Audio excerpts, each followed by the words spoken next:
All right, everybody, I've got 6:31. We're going to call the regular meeting of the Common Council to order. We'll start with roll call, please. Seth, Here.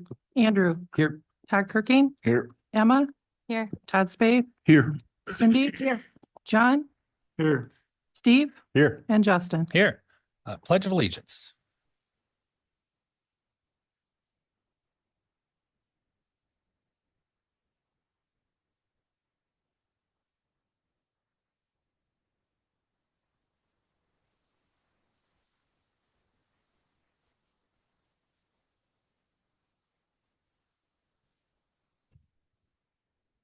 All right, item number 2 is approval of the October 14th, 2025 regular council minutes. Looking for a motion to approve. This is AJ. Make a motion to approve the minutes from October 14th. I'll second it. All right, got a motion and a second. Any additions or corrections? All those in favor say aye. Aye. Opposed? All right, item number 3 is council announcements. Any member of the council have anything they'd wish to bring forward? This would be the time.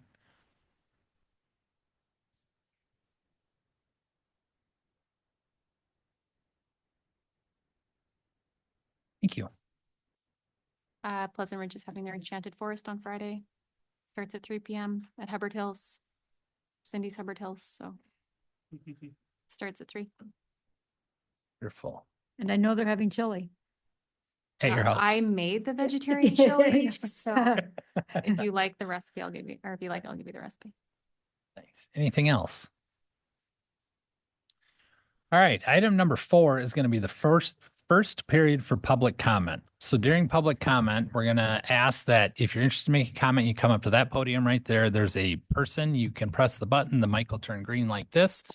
State your name, your address, and based on the amount of people we have here today, we're going to keep strict time limits of 3 minutes per individual.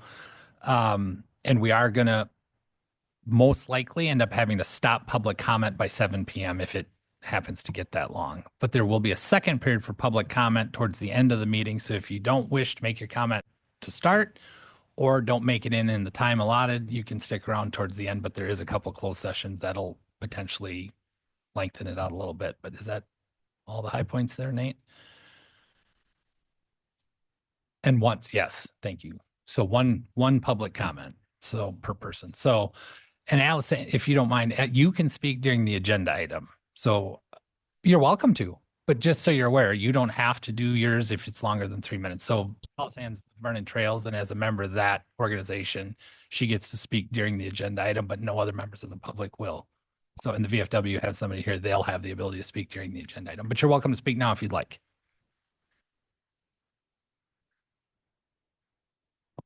Well, my name is Allison Taylor, and I am a citizen of the city of Viroqua, and I am here to ask the council to vote yes on the agenda item to collaborate with Vernon Trails in making an offer to purchase for the VFW land.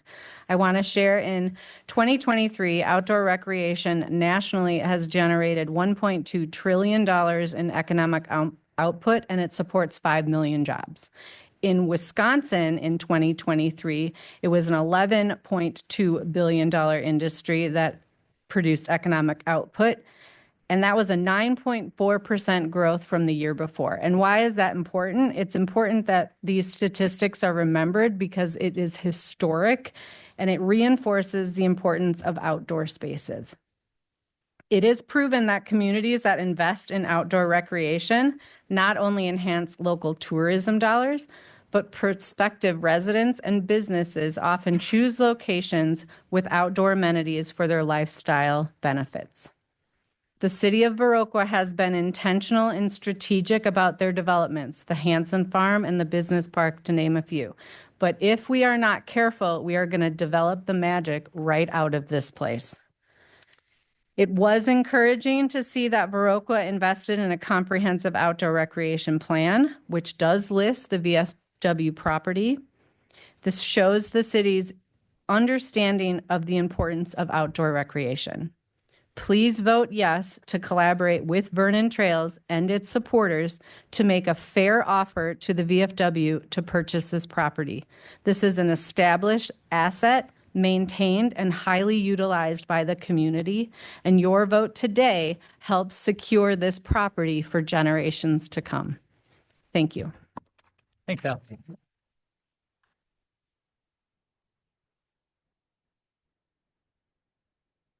Who would like to speak next?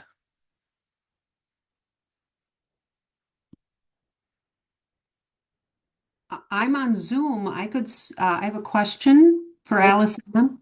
Oh, no, sorry. Claire? That during No. comment, we can't have questions to Okay, commenters, but we've got somebody else at the podium. But when we get through this, we'll give you anybody online an opportunity to speak also. okay. Go ahead. Oh, I'm Thomas Wise. I'm at 416 East Court Street in Viroqua. And when the VFW disc golf course was being constructed, I participated, volunteered in the early construction and used it and enjoyed the facility. And it's an established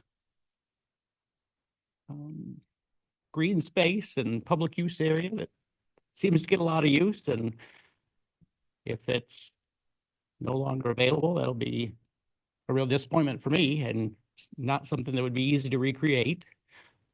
So I would encourage the city to participate in acquiring the property from the VFW. Thanks. Thank you.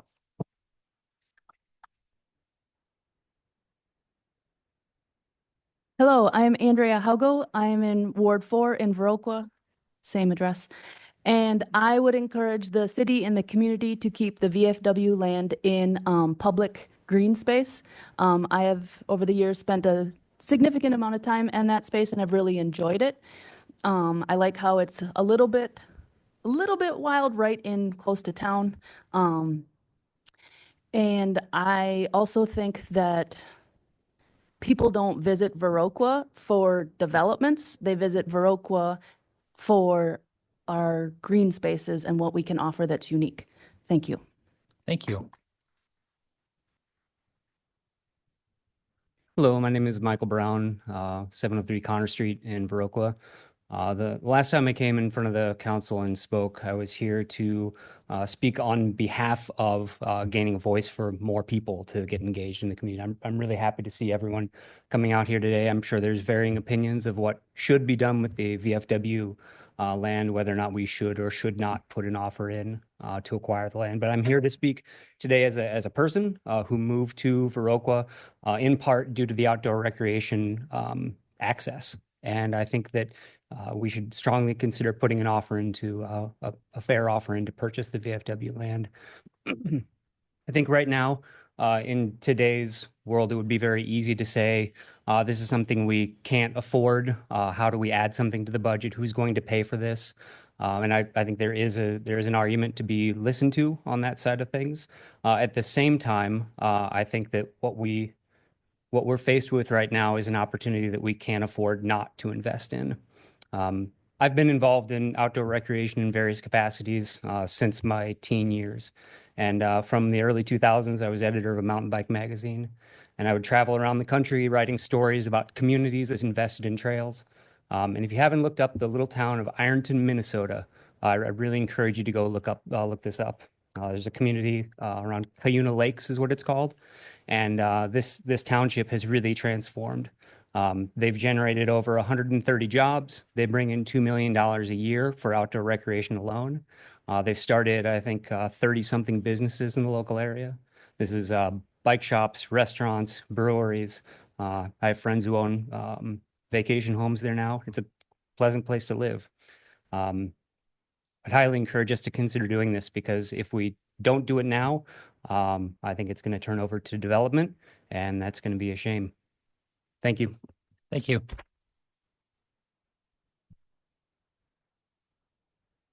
I'm Aaron Parker. I live at 111 North Lincoln Avenue in Viroqua. I want to thank all of you for serving the city. I know it can be kind of a thankless job sometimes. And I've already, when I found out about the VFW potential sale of that land, I already sent a letter to all the council members. Well, actually, everybody that's sitting up there except for. But I did notice when I read the agenda that this may be that you may go into closed session to discuss this, and I would just say that at least part of the discussion that you have should be public, because we need to understand what both sides of this are. I'm also in favor of the city acquiring the land or at least having a certain amount of control over what happens to it. Thank you. Thank you. Good evening. Thank you. My name is Troy McKay. I live in Jefferson Township. I serve on the Vernon Trails Board. I am the team director for Vernon Trails Area Composite, our local youth mountain bike team we call VTAC. I have a question for you. How many of you think kids today spend too much time on their devices? How many of you think they don't spend enough time outdoors? According to the CDC, only 24% of U.S. children ages 6 to 17 get the recommended 60 minutes of physical activity each day. That means 3 out of 4 aren't moving enough. And we can help change that right here in our community. Our goal with VTAC is simple, to get kids on bikes for life. We want them outdoors, off their screens, having fun with their friends in nature. The land we're talking about tonight makes that possible. They're not just for mountain biking or disc golf. This is a place where youth, families, and communities can come together year-round to be active. This particular piece of land is one of the few areas in our region where we can mountain bike in the winter on groomed trails. The next nearest winter groomed trail system is over 50 miles away. Keeping this resource local keeps our youth closer to home, safe, engaged, and connected to their community. So when you think about this land, don't think of it as a piece of property. Think of it as an investment in our youth, an investment in our health, an investment in our community, and an investment in the future of Viroqua. Thank you. Thank you. Good evening. Justin Miller, 504 Independence Street. I'm not going to spew a bunch of statistics or anything like that. I'm just going to give you my personal account of how that land over there, I feel has transformed me. I hope I can get through this, honestly. In 2014, I moved back to Viroqua in a completely different situation in life, and it was really hard. But finding out that there was a disc golf course being built in this town and meeting this guy, Ryan Kosian, back in 2014, I feel was transformative to this day right now. And through those next years, we were able to finish the course in 2016.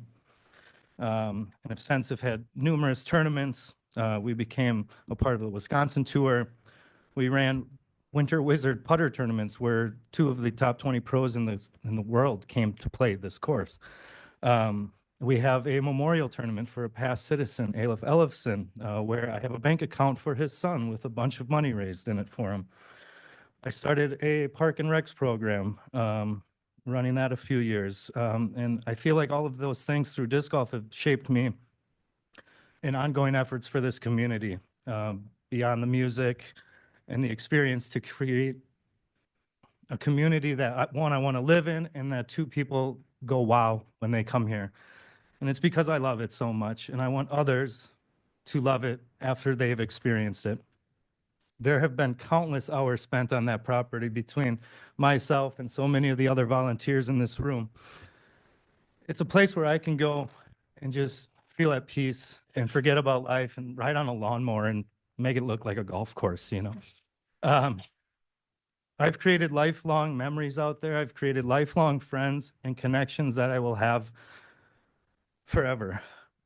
Losing it, I can't imagine what losing it would look like.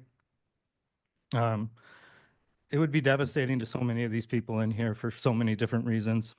And I just hope that the city and Vernon Trails can work together on a partnership to affect so many more lives than maybe a private development might, turning that into a subdivision, because I know that it's changed my life, and I hope to continue to change lives out there. So Thank you very much. Thank you.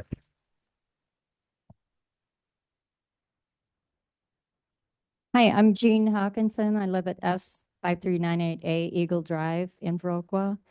I just want to say that this is not something the VFW wanted to have to do. They have not, actually, there's members that are very close to disc golfers. They have absolutely nothing against, it's a beautiful spot, but the VFW is more than just a bar. These guys and ladies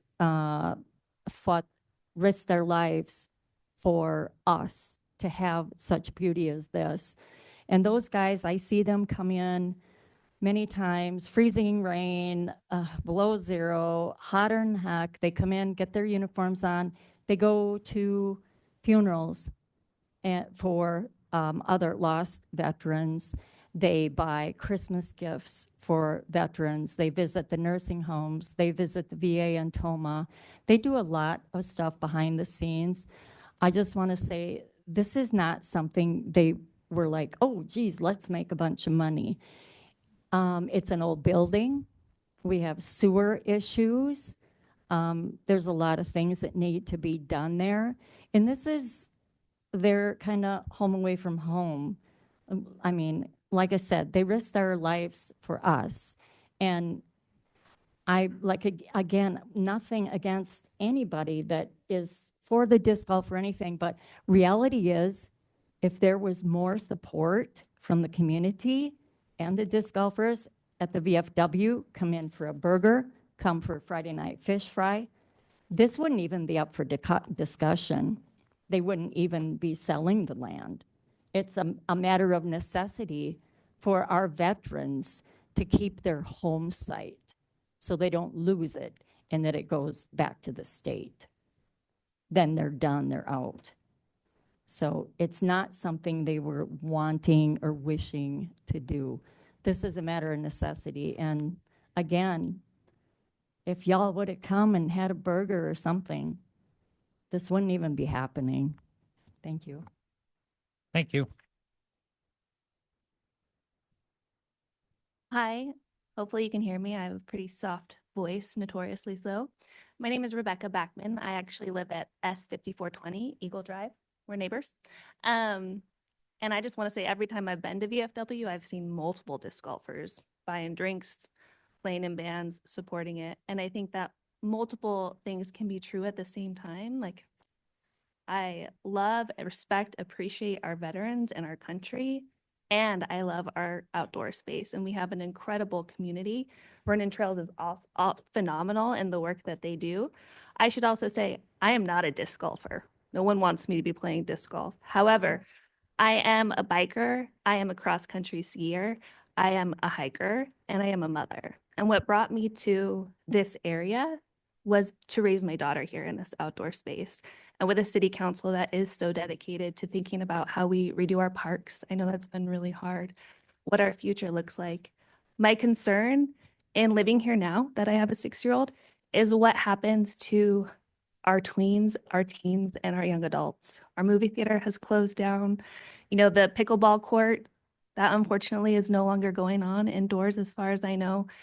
And when we look at communities that are vibrant, especially our size, over long term, it's the investment in parks, recs, communities that the community that keeps bringing it back. So I'm hoping that there can be not a but situation, but an and situation. We can respect and appreciate all that the VFW brings to our community, all that the veterans have done, and also think about what our future looks like. I would like for my daughter to have things to do when she's 15, 16, besides being on her phone. I would like for her to return to this community and also to have people come from out of town and reinvest in this community. And I can also speak to the importance of outdoors and mental health and vibrant community. If you look at small towns in America right now, drug use is rampant.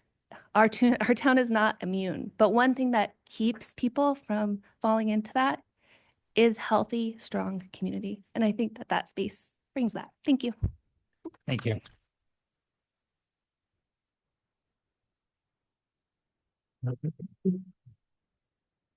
Good evening.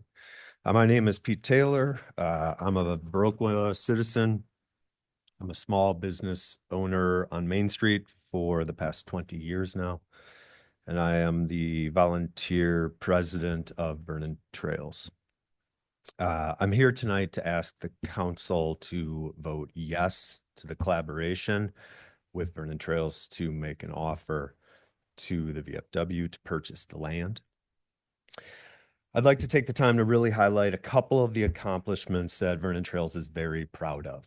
I believe that with this room, you're going to hear some outrageously wonderful stats about what the disc golf course has brought. So I'll save those and table your suspense. Also, we have created a groomed fat bike trail. Those of you who are not familiar with what that is, and that could be a lot of people in the council, a lot of people in the room, that is a very specific kind of winter activity, and ours is one of only a couple within hours of here. But in addition, this is a hiking trail. And this is a hiking trail that was created by Sue Voss of the public school in collaboration with Steve Lawless of the Pleasant Ridge School in 2006 and 2007. It's a hiking trail that still exists, and it's used all the time. This is dog walking, this is bird watching, this is snowshoeing, this is trail running, and this is Nordic skiing. In fact, it was the venue for our junior Snowflake Ski Club Nordic program that we hosted in collaboration with the Birkebeiner Association for years. These are projects that we have successfully brought to the community on land that we don't own, with lots of pleases and lots of thank yous and very much on a shoestring budget. So the thought of what could happen if we could collaborate with the city somehow to make this property safe for recreation, the future is very, very exciting. In addition, very quick math, the VFW is more than 6 times the size of Eckert Park. Sorry, it's more than 3 times the size of Eckert Park. If we were to lose this land, we would lose more than half of the green space within the city limits. That is certainly worth recognizing. I want to take the time real quick to thank you guys again. It looks like it's going to be a very long night. Very much appreciate your time. And again, I'd encourage you to vote yes to the collaboration. Thanks. Thank you.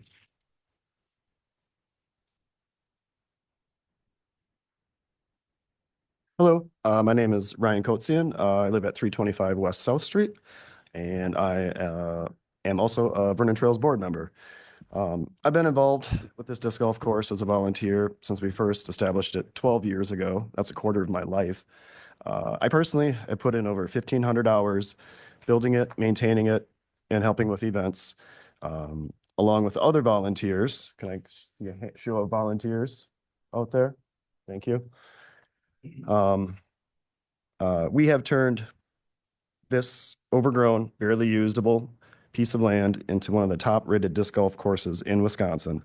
In a state with nearly 500 courses, this is something we're proud of. Based on data from a popular disc golf scorekeeping app, we estimated that over 1,600 players have visited our course in the last year. They played over 5,000 rounds of disc golf. That's over 11,000 hours of recreational time out there. A third of the players are locals, some who have played multiple times and participate in the local leagues. More than a quarter of the players are from over 100 miles away. People like this, they stay in the local hotels, they eat at the restaurants, and shop here. And often coming back multiple times because they enjoy their experience so much. And I doubt they would come back if they did not have the disc golf course to come to. We hear this all the time running into visitors on the course, at the tournaments we host, and in the reviews that we get on the course. My fellow volunteers, again, who's my volunteers? My fellow volunteers and I have built and maintained this course and have contributed over 5,000 volunteer hours so far. And we did that with the expectation that this would be around for generations long after we're gone. We are asking you, the city of Viroqua, to help us preserve this land with Vernon Trails and the community so it can be enjoyed, so we can enjoy this space that we work so hard to build. I'll also say that being a volunteer is service to the community, which is so important. May not be military service, but servicing your community is the most important thing you can do, and we have done that. I feel bad that it hasn't worked out, that they haven't gotten the business that were expecting. Hopefully, if they can sell the land to us for a reasonable price, because I know it's a lot of money, that would help them out, and that would help the city out and the public, I know. So, okay, thank you. Thank you.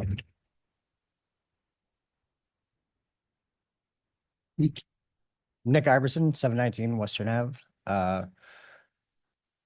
13 years ago, when I was reintegrating back into society and getting sober and all that stuff, Ryan, Justin, some other guys started a disc golf league around the high school with some random baskets. We played a couple holes.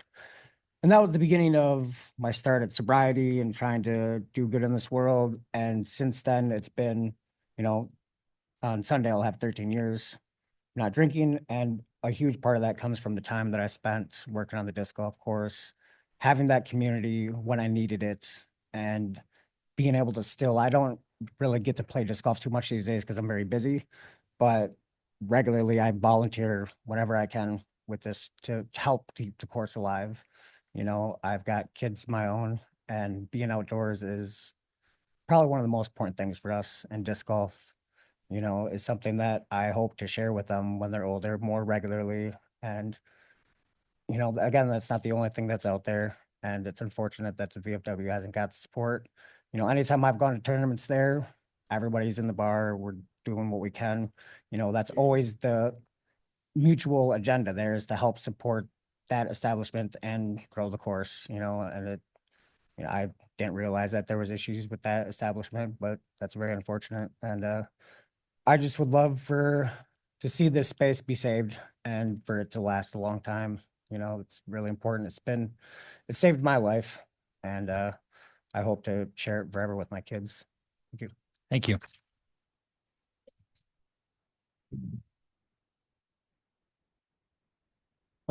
Ross Piper, South Main Street.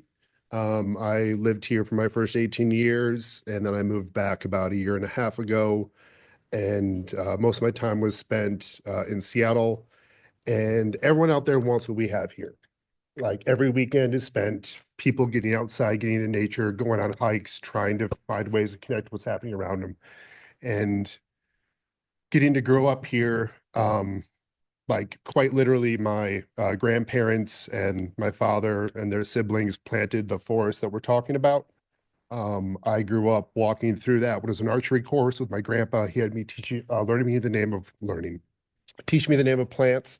And it had such a effect on me. I have a tattoo of Queen Anne's lace on my arm. This is a beautiful place, and I'm very happy to be back. And, there's a lot of towns in Wisconsin that you can get a Taco Bell, that you can get Culver's. There's not a lot of places where there's communities within the community, where there's disc golf communities, there's mountain biking communities. There's so much room for cottage industry. And what that does for people on the outside is they want to come here for a day. They want to come here to move. They're not just coming here for one thing. Like, they want to be a part of what this is. So, yeah, my family connection, and like that was also a big place growing up where there were lots of community events, and I'd love to see stuff come back and have the opportunity to do that. Thank you very much. Thank you.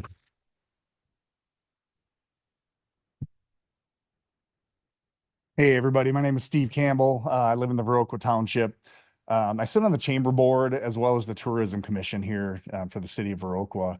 And a lot of the push with the chamber, a lot of the push with the tourism commission is outdoor activities, right? And this is a 40-acre section of outdoor activities that this community has. a lot is asked of the city, and there's not a bottomless checkbook there. That we all understand that. Sometimes things need to get creative, and I hope that you guys put that effort into trying to sort this out. It came up pretty quick. But a lot of people look at this on a rainy, cool October night, came out because this is important to them. And I just want to echo what several others have said, just in regard to getting our kids and getting them outside and being active in this community. It's been so nice the last year, especially seeing children riding their bikes around town and walking together and just being outside together. I don't think anyone takes anything away from the VFW. The graciousness that they've shown in allowing people to use this land is unbelievable, and they should be thanked for that.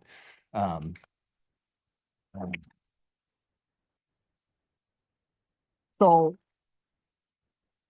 I know it's not easy. There's no bottomless checkbook here, and but we own the city owns the golf course, the back nine of the golf course, right? The city owns the shrub, the landfill area, all in that one area, right? This is another 40 acres right there. Thank you. Drew Shanka, 643 South Washington. I just want to say, until 13 years ago, I was a teacher at Pleasant Ridge for 8 years. I can't count the times, I can't recall all the times that I took my students to the VFW Woods. What an amazing outdoor classroom that was. It was really a joy. My son Leo is 28 years old now, but when he was 10, he was a student in Steve Lawless's class. He was out there cutting trail. He had an equally positive experience. Now, ever since COVID, I've been a disc golfer, and I get to travel quite a bit for my work. I love playing disc golf in the snow, and when I go to Baraboo or Reedsburg or Richland Center in the wintertime and there's fresh snow, I throw around. And I come back 1 week later, and my footprints are the only footprints in the snow, which is nice because it's easier to find your disc that way. If I'm lucky enough to have good snow at VFW Woods and throw around and be the first one out there, I'll go back the next day and the place is overrun by hikers, fat tire bikers, cross-country skiers, dog walkers, and disc golfers. I think that being outside is part of our ethos. It's one of the things that Viroqua does really, really well. And we do use this property appreciatively. Thank you. Thank you.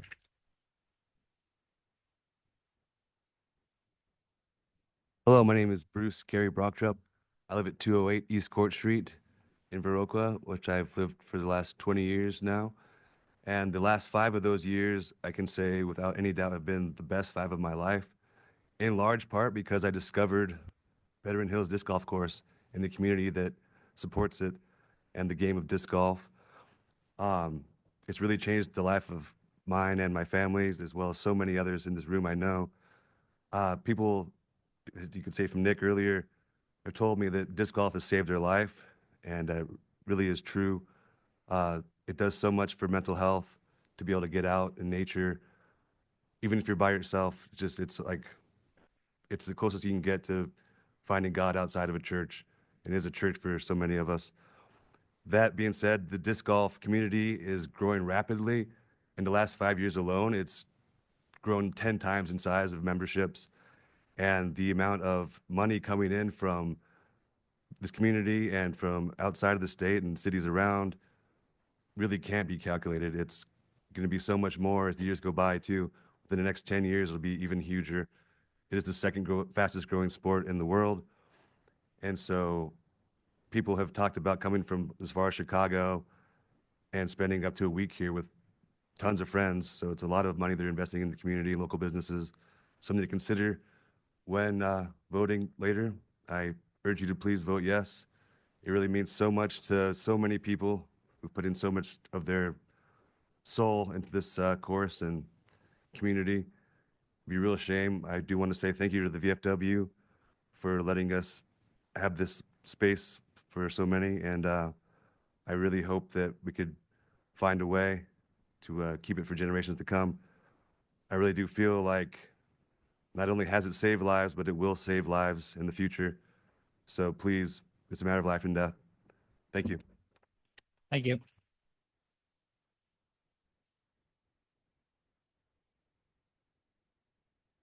My name, oh, I forgot I don't have a voice today.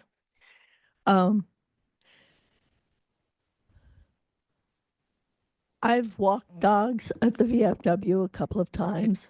Can you say your name, please? I tried before. Jan Palmer, 618 Northeast Avenue. I have walked dogs there. I haven't utilized it for its great outdoor beauty, but after tonight, I certainly will be inspired to do so. But I wanted to speak from a slightly different angle. The VFW, I believe, is a cultural resource in this town because in my work with others to find ways to cross bridges, create bridges between the diverse elements of our community, the VFW has recurrently come up as a possible venue. There are not many. And there are certainly, it may be the only one that is financially accessible for such events. The VFW has been a cultural place for young people.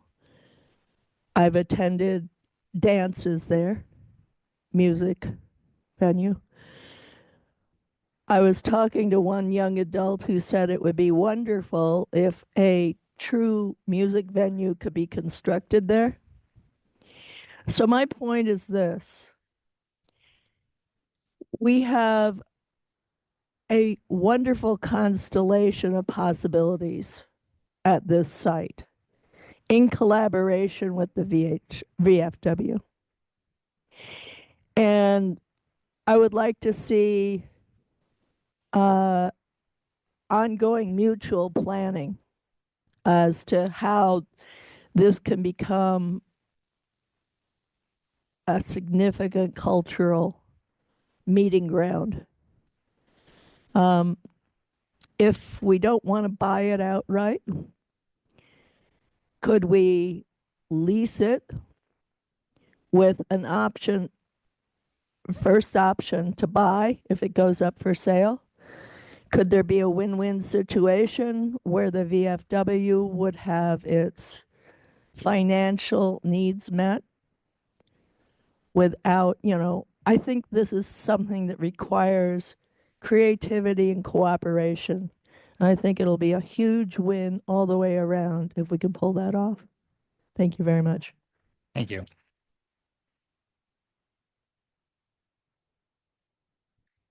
Hey everyone, my name is Max Kane. I'm on South Washington Avenue.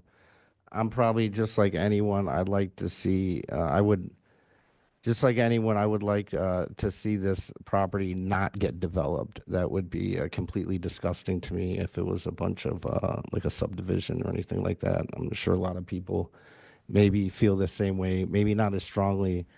However, I don't think it makes sense for the city to buy this property. I would rather see the city's money go into tricking out the Dragon Park. I know the last time I came to talk about putting money into the Dragon Park, I believe I was met with the response of, we don't have enough money.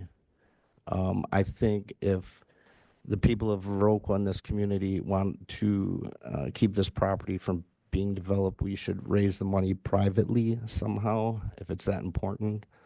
So that's how I feel about it. Thank you. Thanks, Max. I think I see 3 people in line. We'll get through you last 3 if that's all right. And then we'll move on, and then we'll have another period for public comment later in the meeting. So yeah, I can keep it short.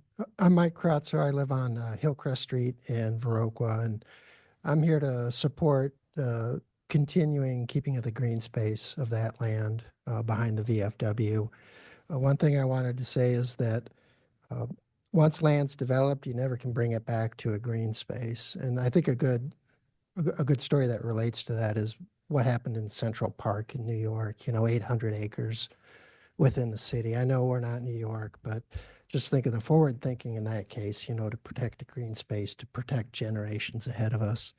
The other thing I wanted to mention is the pavilion area is just a wonderful space too. We had my daughter's high school graduation there, and I had visitors from out of town, and they were like just unbelievably, amazed that this type of offering we had in a city like this, something they never had in their town where they grew up. Now, I don't have answers for money, but I do think there probably you guys would know better on some options, perhaps a referendum to generate money for that green space.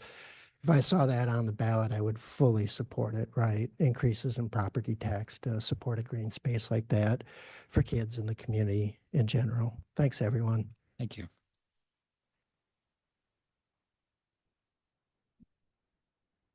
Hello, my name is Jennifer Eisfeld. I live at 557 Hillcrest in Viroqua, Ward 8.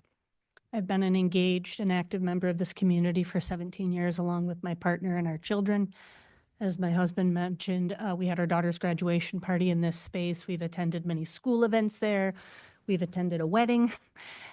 We've used the hiking trails personally ourselves. We've walked dogs there.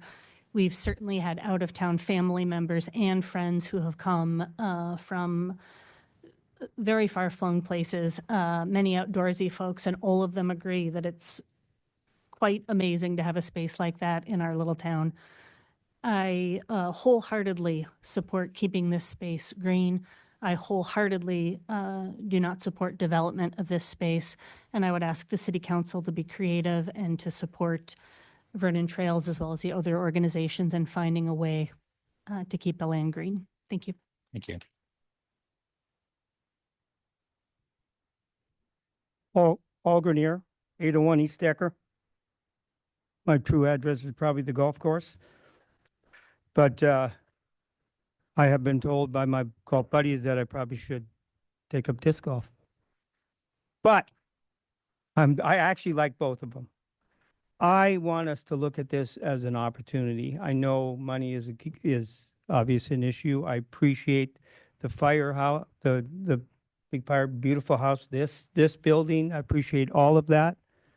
I just think this, obviously, Viroqua is growing, which is also wonderful and has issues with it. I think the issue here is more time. That's what we really need. And can there be a way, and I love that idea of a possible lease, just to see if we can work it out. We're a small town, we know everybody. Is there a way to just give us some time? Give us some time to figure this out. This would be one of the saddest things if we lost this opportunity. New York, as a huge park in the middle of that city, and we're not going to be New York, but we could be 25,000. And if you don't create space, you lose it. This is a gift for us, really. If we can look at it instead of a burden, look at it as a gift. Money is a small thing. I mean, but it's the idea of having that space, and then things build up around it. And it would be sad to see that go without having a chance to see how much money we could raise to do it. Maybe it isn't a money issue if we had time to create it, to create that opportunity. So thank you. It's a win-win, as my wife would say. It really is. Instead of like, oh, no way. This is a win-win. We have this chance to own this and build around it. So I hope that will be your legacy. Thanks, Paul. I'll let Kim go. She's in line, and we'll cut it off after Kim. So I wasn't going to make a public comment, but I can't pass this opportunity up. Sorry, Kim Little, 425 Chicago Avenue. Sorry. I have been at many of these meetings, and I am currently the chair of the playground for Eckhart Park. And we are starting our fundraising. And I realize that this effort also will require money from the city, and we are on the agenda for this. I would certainly be one of those people that support the outdoor. Everybody's talking about the outdoor. Eckhart Park is the outdoor for our kids. So I just have to do this. You know what?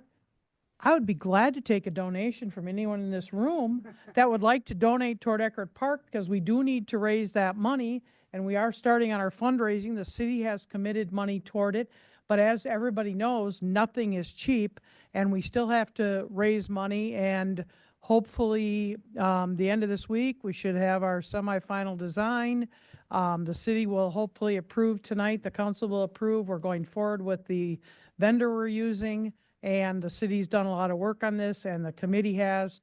And if we can get this project off the ground, I certainly would be more than willing to help with the next project in having this this VFW land saved, because it is a beautiful area. And I've been out there. I don't disc golf, but I've been out there walking and stuff before. Thank you. Thank you, Kim. All right, as I said before, we will have another period for public comment here towards the end of the meeting. So we're going to move on with our agenda. And with that, we're going to move on to item number 5, which is appointment of Tanya Birka to Ward 8 Alderperson.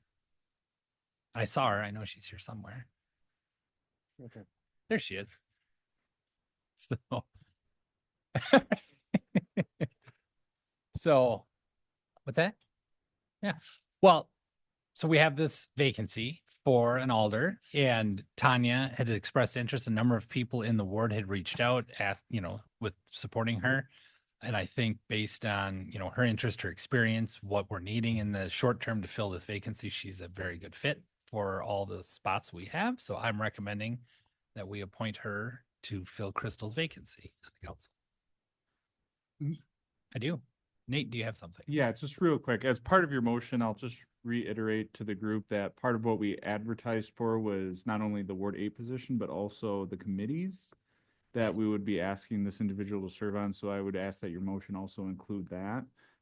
Just as a reminder, those were to serve on the Finance Personnel Committee, to serve on the Public Works Committee, to serve on the Plan Commission. And while she is already on the Housing Advisory Board, she would then act as the council representative on the Housing Advisory Board. This is Emma, and I make a motion to, what's the Approve word? the appointment. Appointment, thank you. Appoint Tanya to City Council, as well as the Personnel and Finance Committee, the Public Works Committee, the Planning Commission, and to be the representative on the Housing Commission. Cindy, I'd second that one. Got a motion and a second. Tanya, do you want to say anything? I guess I should before we. Okay. Thank you. All right. With that said, all those in favor, say aye. Aye. Aye. Opposed? All right, and that motion passes. And just so everybody here is aware of the timeline, now she'll get sworn in between now and our next meeting. So starting at the first meeting in November, she will be active on the council. So no, we can't, because it needs to be open session. So the doors, one of you open the doors, please? If somebody wants to holler outside and just ask them to please be quiet, that would be appreciated. Thank you. No, we need them open. Nope, the door's got to stay open. Yeah. Thank you. All right, moving on to item number 6 is operator license approvals. Okay, we had 4 that went to public safety. We had Chloe Munt for the food co-op, Talon Kangas for Aldi, Ava Jesse Murdoch for the food co-op, and Josie McClellan for Gassers. They all passed their background checks and were forwarded from public safety for your guys' approval. Thank you. For a motion to AJ, I make a motion to approve the operator licenses. This is Emma, I second that motion. Got a motion and a second. Any questions? All those in favor say aye. Aye. Opposed? All right. Item number 7, discussion with possible action on temporary beer and wine license for Pleasant Ridge Waldorf School Holiday Fair on December 5th, 2025. This also went to public safety. This is for their annual event, and it is on December 5th. The hours of operation will be 6:30 to 10 p.m. And again, this was forwarded by public safety with their approval, looking for your guys' approval. Cindy, I make a motion, we approve the temporary beer and wine license for Pleasant Ridge for the holiday fair on December 5th. Emma, I second the motion. Got a motion and a second. Any discussion? All those in favor say aye. Aye. Opposed? All right. Item number 8, review of playground design, donor sign design, and budget for Eckhart Playground Project with possible action. Yeah, so this was taken to Park and Rec tonight, and approved, onto you guys. You'll see the most updated rendering of the playground. This was all that we could fit from the community, engagement, public meetings that we've had over the months. Just to walk through it a little bit. Again, the 4 trees, 1 tree in the playground currently is to the south. The 3 trees that are currently outside the playground would be moved into the playground, and we would extend the playground to the northwest to fit every want that the leadership team and the community that we heard from. So we got the zip line, spider web, the 5 to 12 play area is the big section with the spaceship. We tried to incorporate things from the past playground into this playground. You'll see the spaceship, the fort, the forest natural fort off that slide, and then the barn and boat in the tot area, the 2 to 5 tot area playground. We still currently have the green is PIP surfacing, makes it again more ADA accessible and safe for the younger kids. There are still ADA accessible play features, the 2 swings, the low bars on the big area for ADA accessibility, the ramp, and some panels. So we're still trying to encompass that all-inclusive playability for not only young kids to adults, and make it easier for older adults to, go up on the playground with the kids as well. The spaceship has changed. You can, on the backside, climb up a vertical wall and then go into the spaceship like you're in the cockpit of the shuttle. And then the outside, you can climb the wall like you're floating in space. With this, you'll see the budget is a lot higher than we had thought. So we'll get to that. But this is kind of the design that, again, we want to bring forward to you guys. We, again, started fundraising. We have some forms here that I'll pass around. And our Angie Lawrence and Kim Little have been great with starting the fundraising, but as you guys all know, we need help to fund this project. We're looking at about, $240,000 to fundraise to build this project. So any questions from the council on the playground? Again, the brown is wood chips. We took some shade structures out from the last one because the trees, but all in all, again, this is the one we want to go forward with, knowing that if fundraising dollars don't come in, we might have to cut back in some areas. Is there a dragon? Yes, there is a dragon. You can't see on this one. Steve, if you want to point to it, yeah, it's the red slide is the mouth, and then the dragon is on that side of the playground. So I forgot to say the dragon. And then you'll see a picture of the donor wall where the entrance is. We have art design of the donor wall that we want to put names on if people give monetary money or donations to this playground. So. Oh yeah, so there you can kind of see the dragon. Again, they just put it in to show. That's not probably the end result. Again, this isn't the final design. Me and Steve and Kim have been talking with Play by Design to tweak it here and there. But again, we need to get started with fundraising, knowing that there's things that could be changed, but this is the closest that we're going off of. So again, the footprint is a little larger with this playground. But Can you share that donor wall that yeah, we saw I this think Nate's morning? bringing it up right now.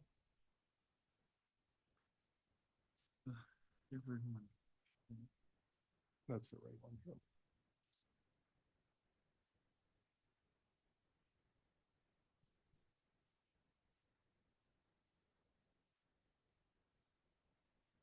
Any other questions with the playground itself?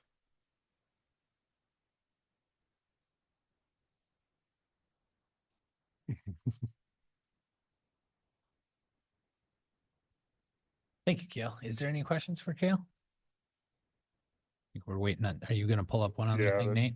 Donor Maybe, walls. maybe you could have Kim talk about the wall while he's looking for it. That's a good idea. Great Yeah. idea. Kim wants to talk. Keeps in talking about. The donor wall will be, that you're gonna see, it's a dragon, and there are various levels of the size of the print based on people's donations. So, as small as $100, there will be, your name would be on it. And if, for instance, if a business or somebody donated 10,000 or more, they can have their business logo on it as well. It'll be made of an outside, it's an aluminum product. I kind of dug that up from before. It'll be 4 feet by 16 feet. And the picture you're going to see, hopefully, is the dragon. It's just in black and white. There it is. And but it will be painted in color. We just didn't have her do all the color. Sarah Peterson from Lucid Painting is doing the design. And on the brick wall is where you'll have all of the donors listed. And the boards can be painted and done, and the donors can be added to it at any time. They're printed on with the same material and just adhered to the wall. So, yeah, I think it's a great design. I think it's pretty exciting. And I think, once we get this out there and get this approval tonight, people will be excited about having their name on the donor wall. Thanks, Kim. Any questions? So and we're just gonna briefly discuss about the budget. Like I had mentioned that the budget, with the total playground was, Play by Design, that is with a $75,000 credit for making it a community build. So the Play by Design budget is $664,221. Everything that you see is from the Play by Design budget, but then also things that we had thought we might need. The biggest one, probably the fence and gates. Quick, rough quote, 41,000. And then a double zip line was 15. We've had comments there, we wanted to see a double zip line. So these are just all the wants. So the total budget is about $776,000. Again, we've had a major donor and some fundraising started, but we're looking to fundraise about now $244,000 to get everything that we want in the playground. Again, we've started fundraising. We have a list that we're going off. We're trying to make contact before the holidays start, just to see what the feel is from the community.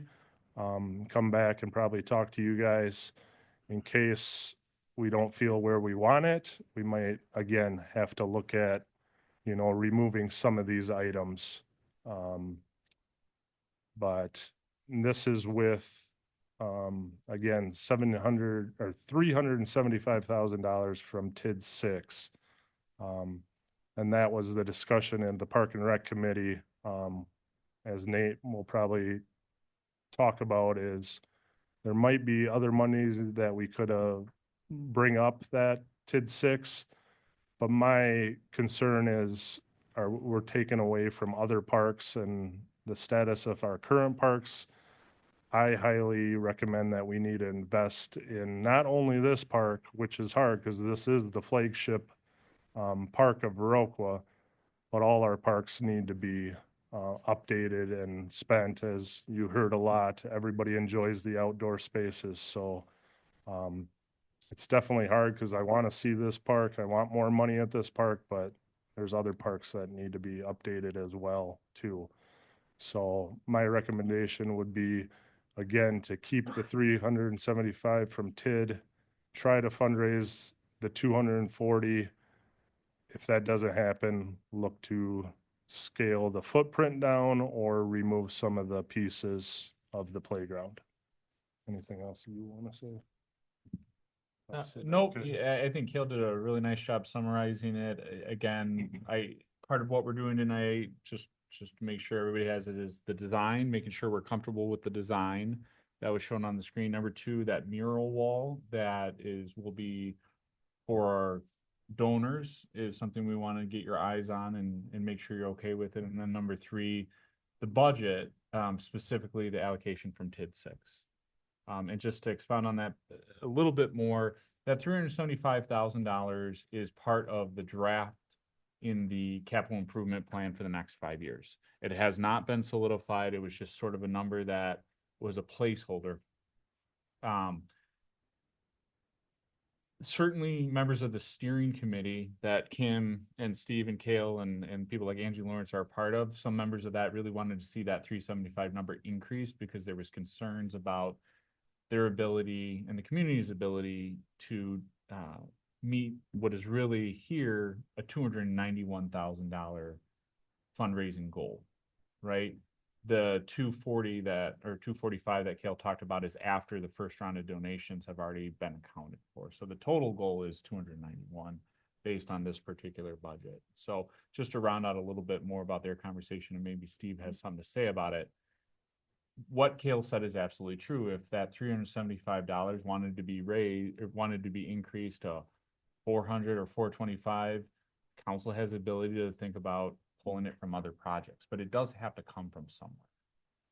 On top of that, we have emergent projects such as the VFW land that we talked about that is also vying for money from the city, some sort of contribution. And again, that's all in your realm of control about how you would like to spend money. Go ahead. Can you maybe discuss like TID money versus like general fund money or borrowing, or because I think there's a big misunderstanding even amongst people sometimes on the, I mean, it gets confusing after a while. So Sure, if you could yeah. just maybe. No, and it's a good point, Steve. Thank you for bringing it up, because while we live in it day in, day out, people who don't, all just hear it as an acronym. So I appreciate that pause there. So when we talk about TIDs, we're talking about the TIF, or the tax increment financing districts. We have several of them within the city. The two most active ones are TID 6 and TID 7. And essentially what they allow us to do is two things. One is generate money for community projects similar to Eckhart Playground. And number two, it allows us to spur on development, especially in areas where development would be challenging for whatever reason. The North Point project is an excellent example of the use of TID money, because it allowed us to leverage future taxes from that property to facilitate the rehab of the grounds, which were contaminated over the course of time from the railroad being there, as well as the Vernon County Highway Department. And it was also just a very big project. And if not for the TID, we wouldn't have been able to take it from sort of, you know, a brownfield into a project that provided a lot of homes for low-income individuals, retail space, and daycare space. So that was a huge win and an excellent example of how TIDs can be used. When I talk about a tax increment district, this is what I'm talking about. Within our city, we have an overlay of certain properties within town that are, and this is generally called the TID district. When it comes to community projects specifically, things like supporting the park bowl, the softball fields, increasing park amenities, or in this case, Eckhart Playground, by law, we are allowed to invest TID money generated from taxes within that TID district into community projects that are either within the TID or within a half mile of the TID. So there's sort of a radius around this. The VFW land, as long as we're on the topic, is outside of the TID, and it's outside of the half-mile boundary of the TID. So while we wouldn't be able to use TID money to support the VFW project, we would, we often think about our capital improvement plan as a number of funds, right? The general fund, the TID fund, to support a number of projects. And so we can also shuffle things around in order to make it work. So something that is TID eligible that we're going to use general fund for, we can kind of slide that in and out. But we can talk more about the VFW because that's a later agenda item. That's just a quick run through on TIDs. Thank you. So back to the matter at hand is this number right here, as well as the design, as well as the mural, is sort of what's in front of you today. And I'll pause to give you an opportunity to jump in with more questions or conversation. Thanks, Dave. Questions? I was just going to remind people with the park project, which is there was an initial design that came out and there's public feedback and there was a lot more wanted from the community from it. And part of the feedback we got was, well, if you create the park that people really want, then the community will come together and fundraise for it. So this draft is really in the spirit of that feedback, which is we're not all powerful. And there's a lot of people here. So I think it's worth saying that it's got to this point of development because, and it's costing this much because that's the feedback we got very loudly from the community. And so we stepped into that in good faith. And so now we're going to be relying on the community to also, and I think it comes into play whenever we have these community assets that don't necessarily generate property tax in a direct way, like a TID is going to do a little bit differently. I'm not the expert on that, but this is one of those things where it really requires community responsibility at a different level if these are the kinds of amenities and the kind of community that we want to live in. Thank you. So Steve, as the chair of the Park and Rec Committee, I'll just throw it to you. The recommendation from the Park and Rec Committee was to, and Cale said it here for himself as well, was to keep the TID allocation at 375 and push it back out to the community to raise the funds needed. And then from there, see what happens. That's correct. And then also I was going to just mention while we're here, this budget includes essentially a $75,000 reduction in cost if we have a community build, and that requires 40 people per shift for 6 days consecutively that are 21 plus, and then they would help assemble the playground, much like the Dragon Park or the Eckhart Enchantment that is currently there was assembled, only with less people because this is actually half of the company that built the original one, and they can pre-assemble some stuff at their facility over the winter, and that way when it gets here it's easier to put up and it doesn't take as many people. So if you would like to volunteer, you can always contact me and I can let you know more about that. Obviously we don't have a solid date yet on when it's going to be built, but I can definitely be in touch. Other than that, yeah, we also understand there's other parks within the park system that need just as much or if not more work. So we're not trying to take any of the I guess, community improvements away from them as well. So, and yeah, this is what the community asked for. So we do think it is on us to raise the money. So that's what we're going to do. Well, yeah, I guess that's hard. There isn't really a timeline yet because we haven't really set anything in stone, but we kind of need to get our really going with raising funds before the holidays start, because once the holidays start, it's pretty much over. So I would say within the next couple of weeks, we're really going to hit the pavement hard and asking for funds. So, and you have the ability to pledge money for next year, for 2026, as long as you give money this year. I believe is that the, 2 years, but you have to start this year. that's correct, yeah. Yeah, it just in terms of the timeline, I think it's important to know, like, certainly creating a new park is a large project, but now that things are becoming a little bit more real, we talked about how to properly disassemble and remove the existing park. And let me just tell you, after meeting with myself and Kale and Dustin and Sarah and Wade from the Public Works Department, like that's going to be a project in and of itself that is going to require its own like lead time and thought process. And so that's coming together, but just so everybody knows, like this is going to be a multi-stage project. And as Emlyn said when he gave public comment during Park and Rec, like there are trees, old trees with lots of roots that we have to be really mindful to work around. And so it's going to be a thing. So just a heads up to everybody on that. And Steve, we haven't even had a chance to update Steve on that conversation from this morning. Sorry, Steve. Oh. Right. Other thoughts, questions? Cindy? I guess my concern is if we can do both, the VFW and this, and yeah. We're on this right now. I know, but we have to decide on this, but you know, it's kind of nice to know if we'll be able to do something for the VFW. And my understanding is VFW does not qualify for the TID money, Correct. but it's possible there could be money from the general fund. So, and we're not asking for general fund money for this. We're asking for TID money. So, And donations. and donations, very Yes. much so, donations. Quickly. Quickly. Yes. Yes. Thanks, Cindy. Other questions? So the action you're looking for is just approval by this board to agree to the concept plan, the finances, kind of how things are laid out right now. That's what you're wanting, Kale? Correct, yeah. Huh? And the signboard, right. So all the aspects we covered tonight is If what you're you're looking for, okay just with the the design, agreement yeah. in concept. Okay. This is Got it. Todd. I move to approve the playground design, the donor sign design, and the budget with 375,000 coming from TID 6. And I guess pending contingent upon the fundraising to approve the playground project. This is Seth. I'd second that motion. Great.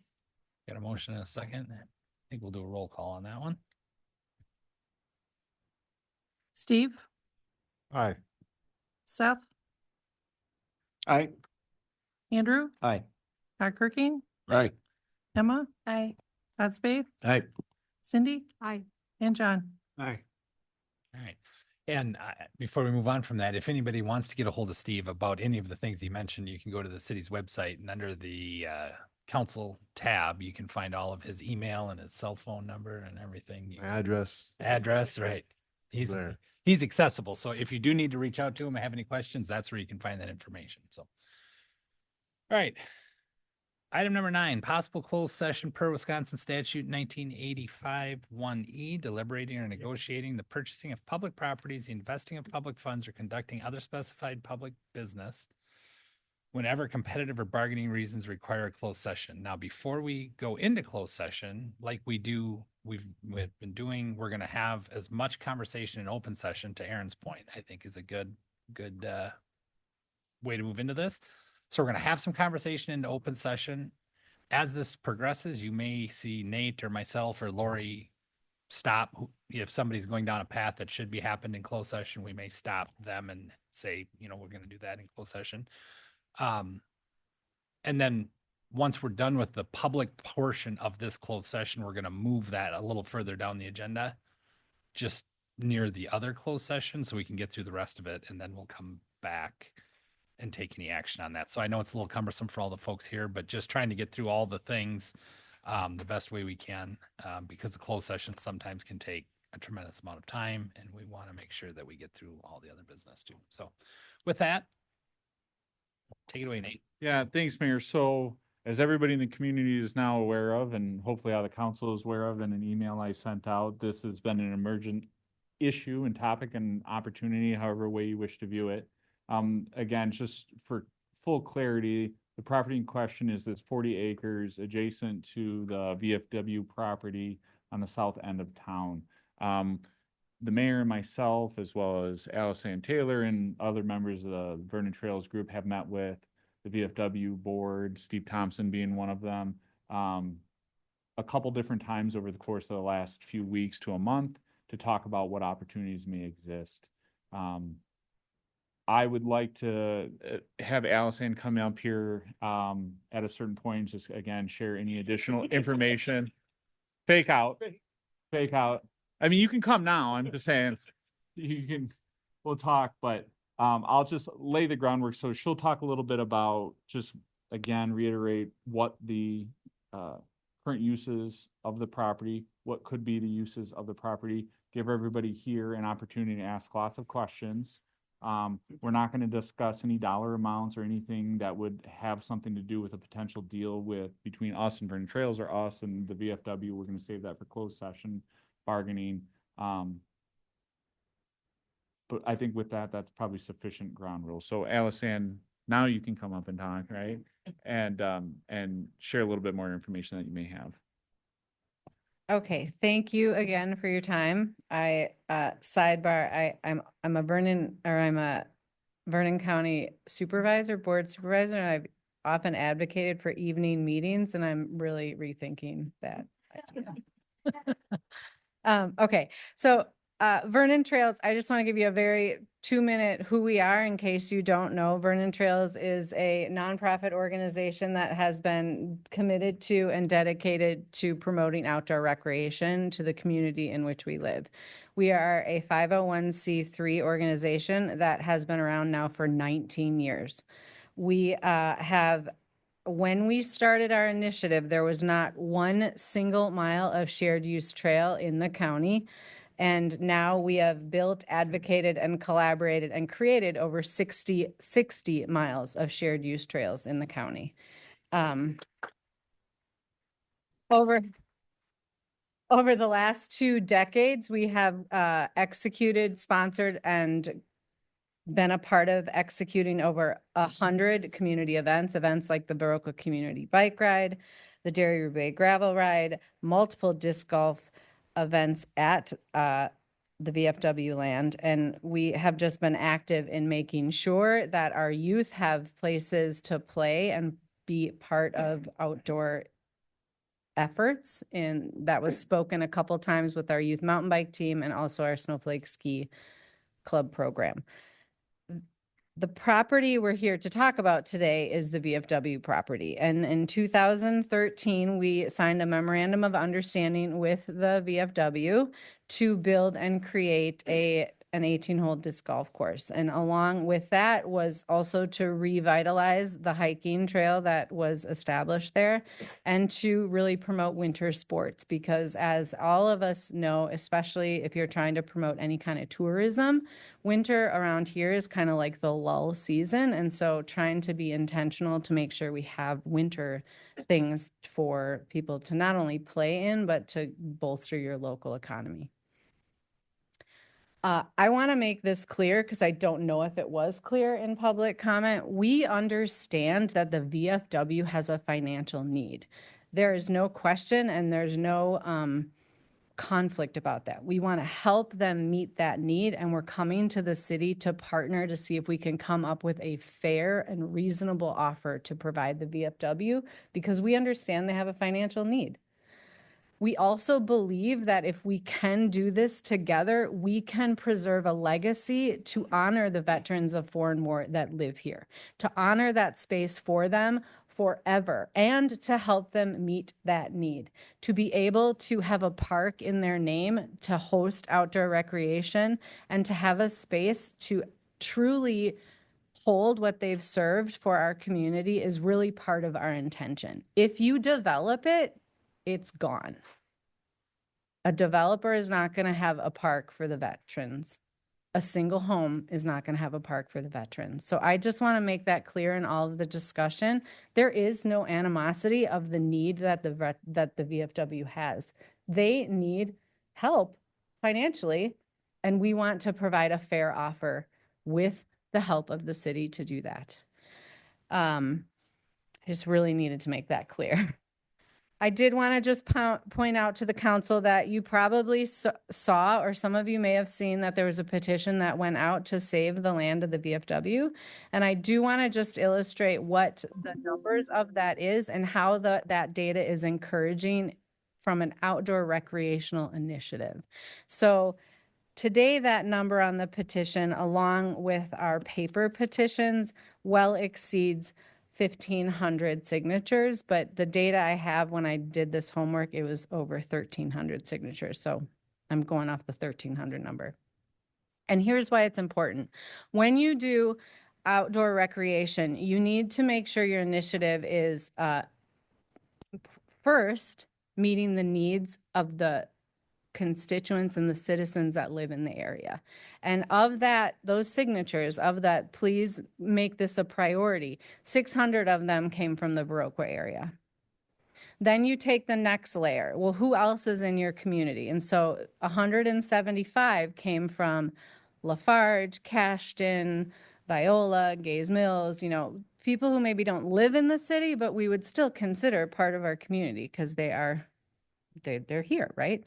Then you go to, well, what about our closest demographics? And so from La Crosse and Onalaska, just on the online, we had 75 people who said, yes, please keep this.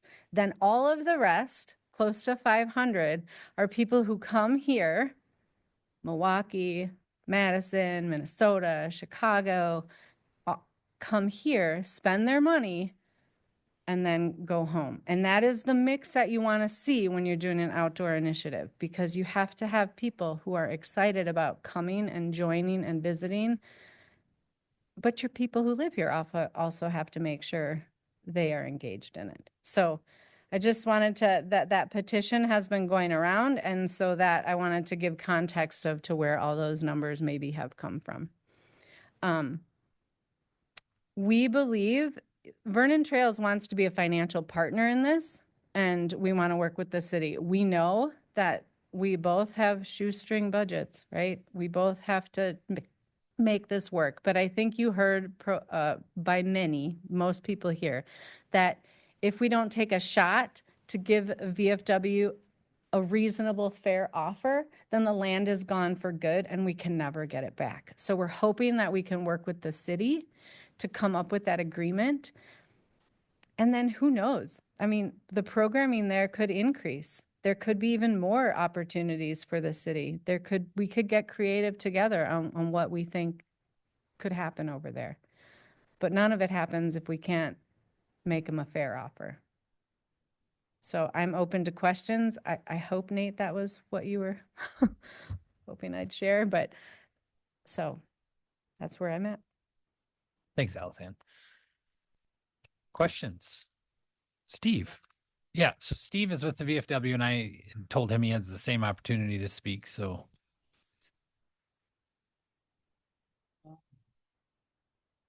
I live here in the city of Viroqua.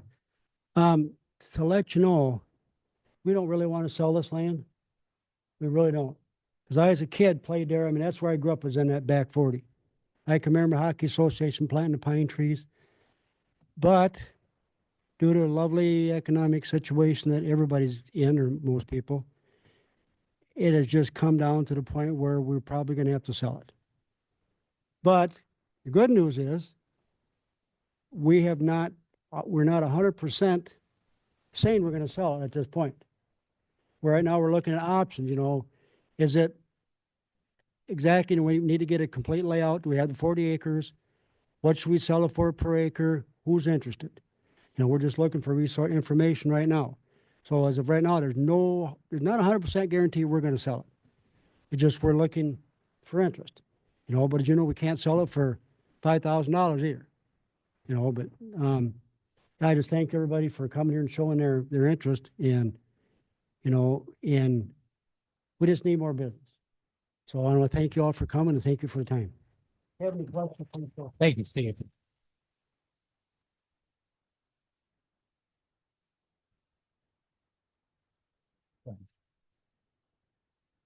Questions, thoughts?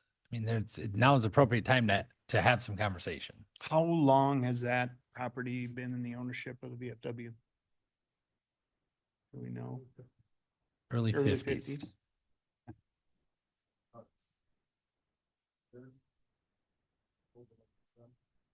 Hmm. Appreciate it. Please, yeah, please, when you're talking, we do have so many people online. Please make sure you use your microphones. No, you're fine. But yeah, so somewhere in the 50s or 60s. I was mean, just it's curious of the timeline of Mhm. how that has come in the last 19 years, but what everybody had known before that. And right.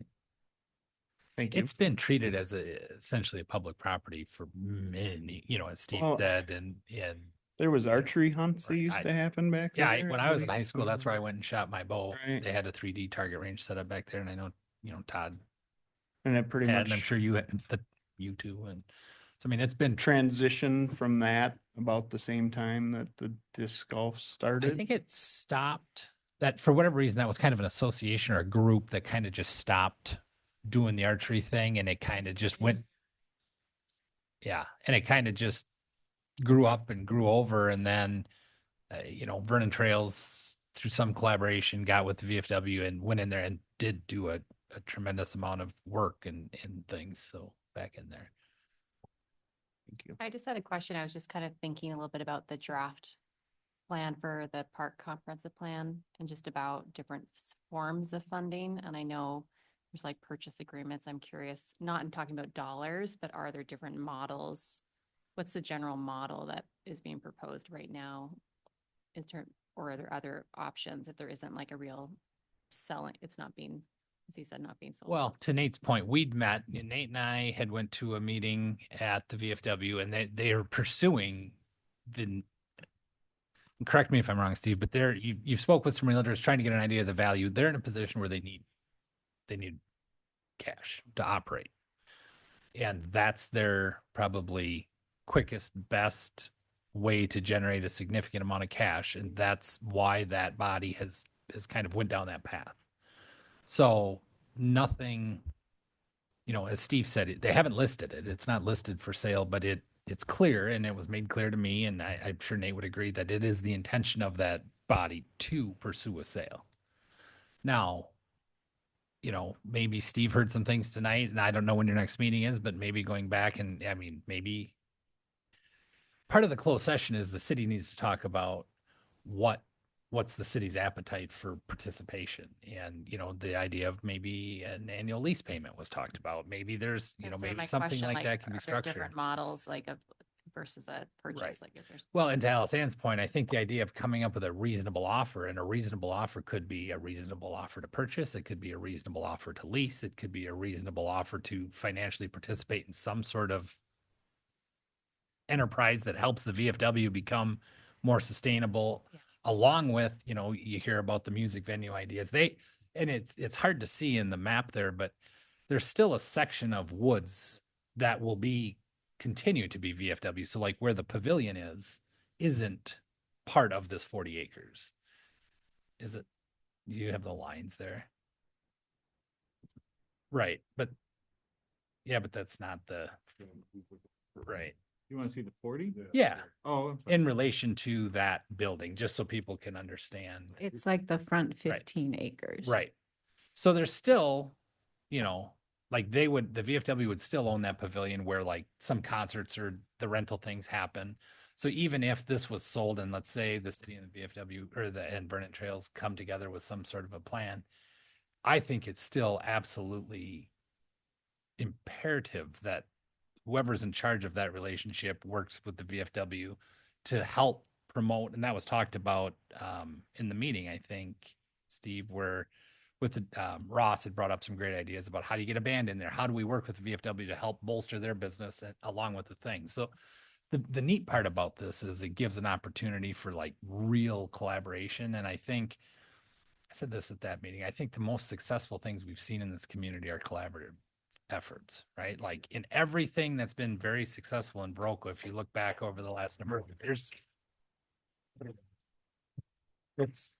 it's collaboration, right? Very little that the city has went out on their own and done has been a tremendous success. And, so it's not all, we don't have, I don't want to say we have a bad track record, but collaboration is what makes things successful. So I think, and Steve and I had some conversations too about all the things, right?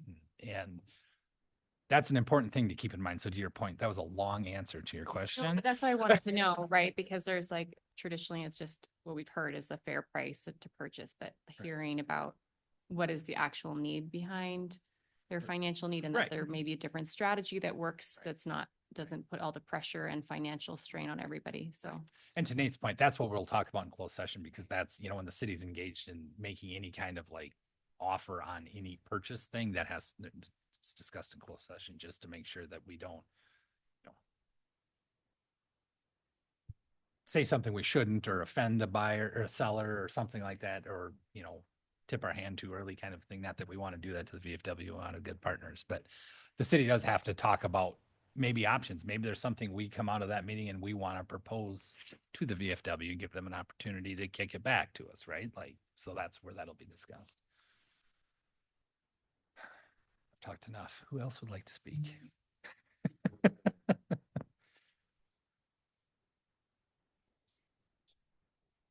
Steve, Sure. Can you, I'm sorry, Steve, but can you talk into the mic? There's folks online that I know would love to hear what you just said. We need to get a microphone that we can pass around. I know. We need to unlock it. Sorry about that, everyone. I kind of like the idea of a possible like a yearly lease. And it's brought up at that meeting, we were talking about different venues down there. And I think there's possibly things that could be worked out for the better, but I'm only one person on the board, so Right. it's like city council, Mayor, you're the one person, you got everybody else. Well, and I think that's why we need to come together and in closed session, come up with what can be proposed. And then I know myself and Nate and everybody else from Vernon Trails that's willing to come can come to your next meeting and maybe pitch something to the group, because that's where the magic I happens. know there's one thing too, it hasn't been brought up, if nobody wants this to happen, but if it would come to the point where if we would have to close the doors and lose the VFW charter, that land is no longer ours. That belonged to the state the state VFW and national in Washington. And the building, the land, that's gone, and not anybody here has a say so.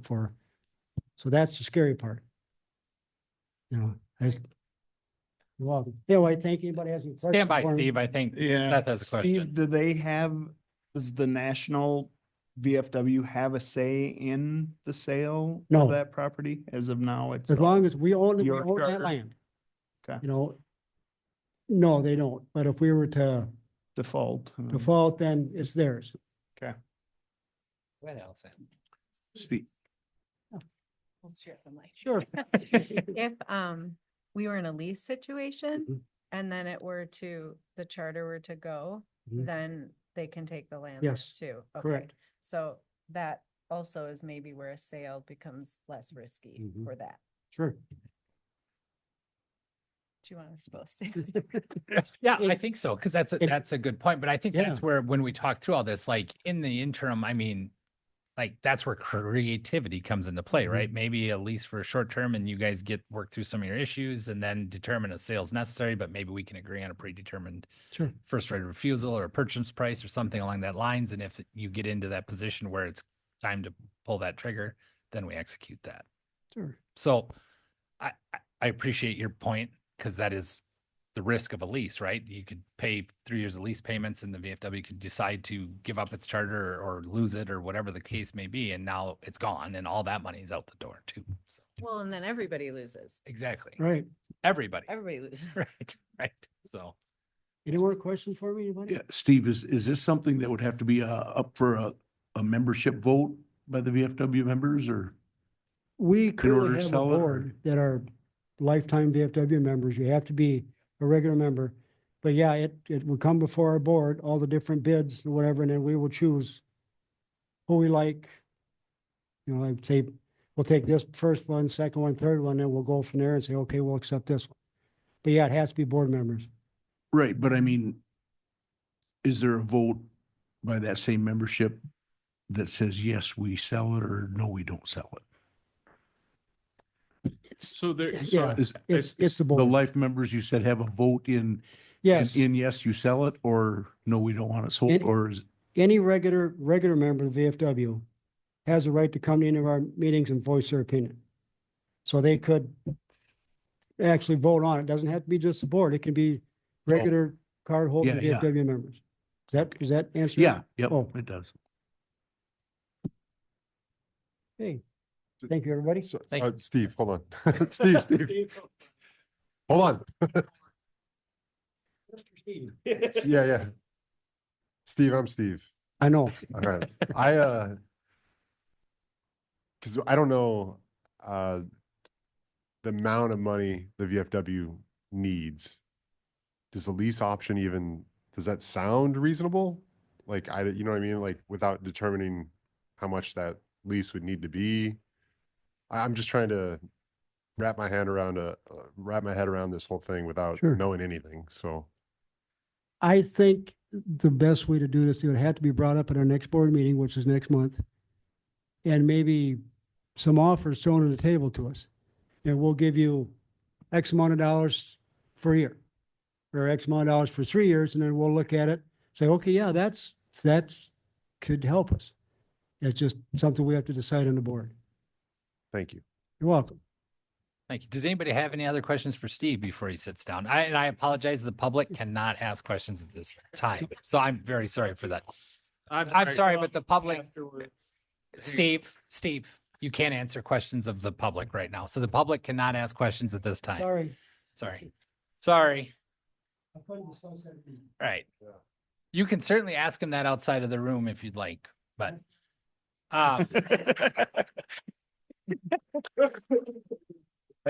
Thank you, Steve. Anything else? I just bringing this up. I know this is early and fresh and we probably haven't even got into discussions, but there's a lot more at risk than just Viroqua's interest in this too. And I'm sure that's an idea of opening up to the whole county as a playing field to have an investment in it. I don't obviously deal with the county level, but you know, I just think about how There's probably somebody in the room better suited to answer that Right, question than right. I am. Can you stand up at the podium and kind of address that, Allison?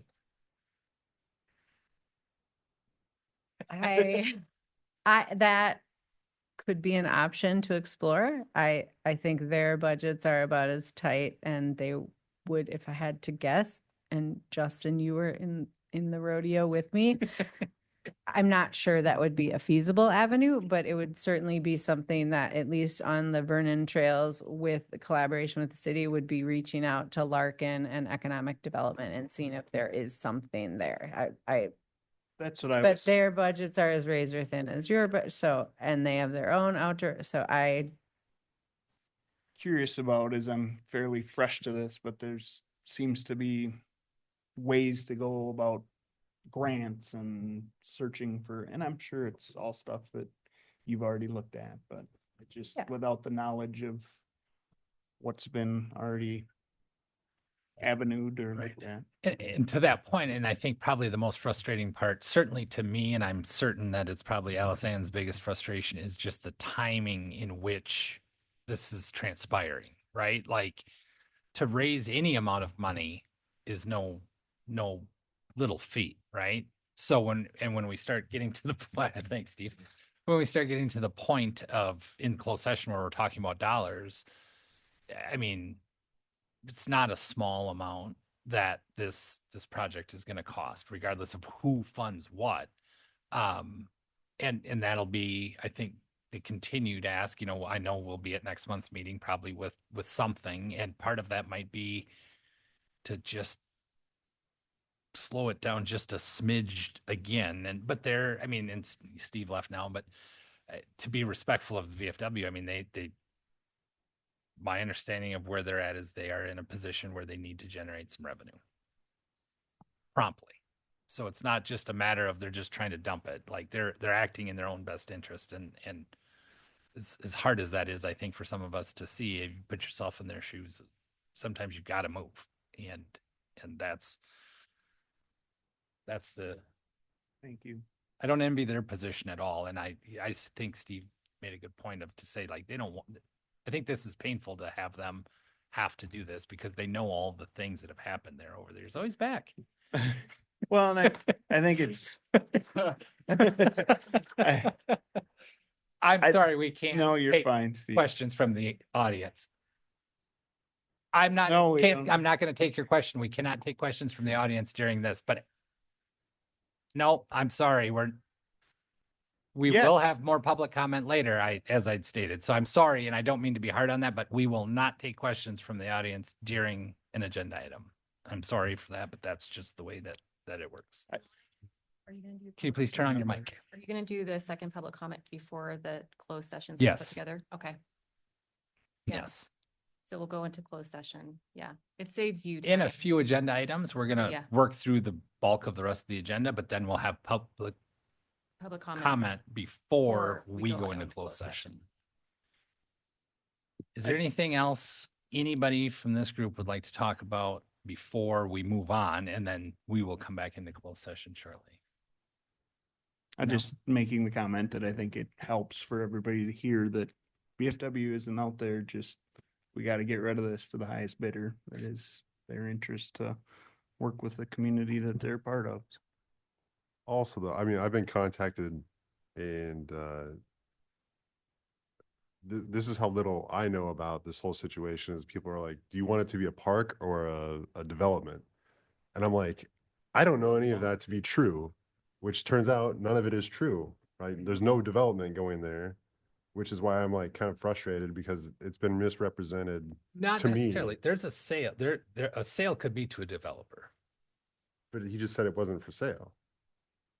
Well, they're exploring a sale. Right, but all right, but you know what I mean? I Like, think there's been, it was framed like the city's developing it. I was like, that. No, the city's That's what I'm not. saying. I was like, Right. I feel like that whole thing's been misrepresented. right. Where I'm just like, Go ahead. I don't know understand. that to be true, right? And so that's why I'm confused by this meeting because I feel like there was little communication with anybody on the council, right? Like I found out about it because Nate was pulling his hair out Mhm. during a different meeting we had.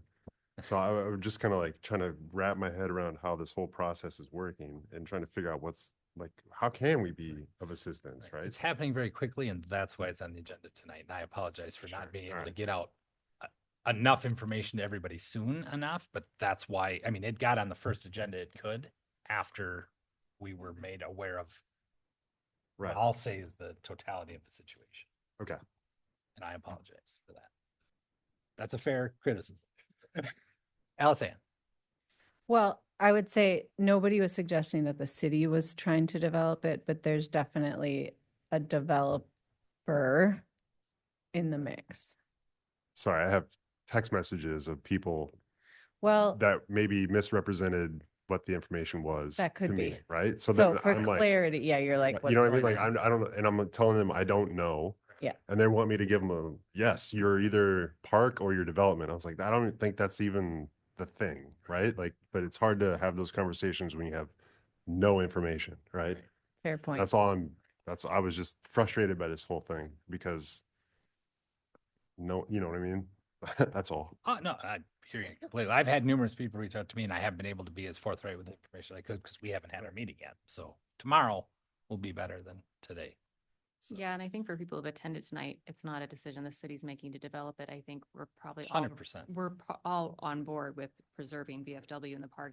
I don't think there's gonna be any disagreement. It's a matter of whether we have the finances and the ability to do it or how we do it. It's not a if we want it that way. This is like, we have a whole park comprehensive plan that supports this kind of recreational plan. So I can't imagine any of us would be like, no, we don't care. So, everybody's comment is deeply felt, but it's not like we need to be convinced. So financial at this point. That's a very fair point, and I think you said it very clearly, but I'll repeat it just to make sure that how I hear it is the city's intention in debating this is about participating in a proposal that keeps this a public property.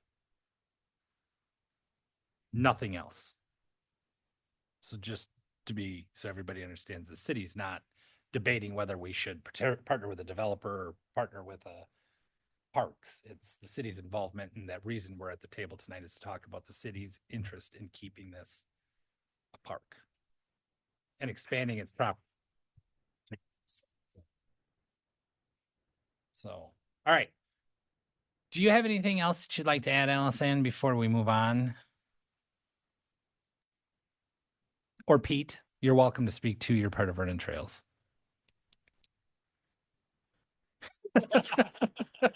He was warming up in there. He looked like he that had it? something to say. I really am quite certain that in closed session, there's going to be a lot more explanation. That said, all of these folks now who I think maybe are a little confused themselves, maybe deserve just a little explanation as well.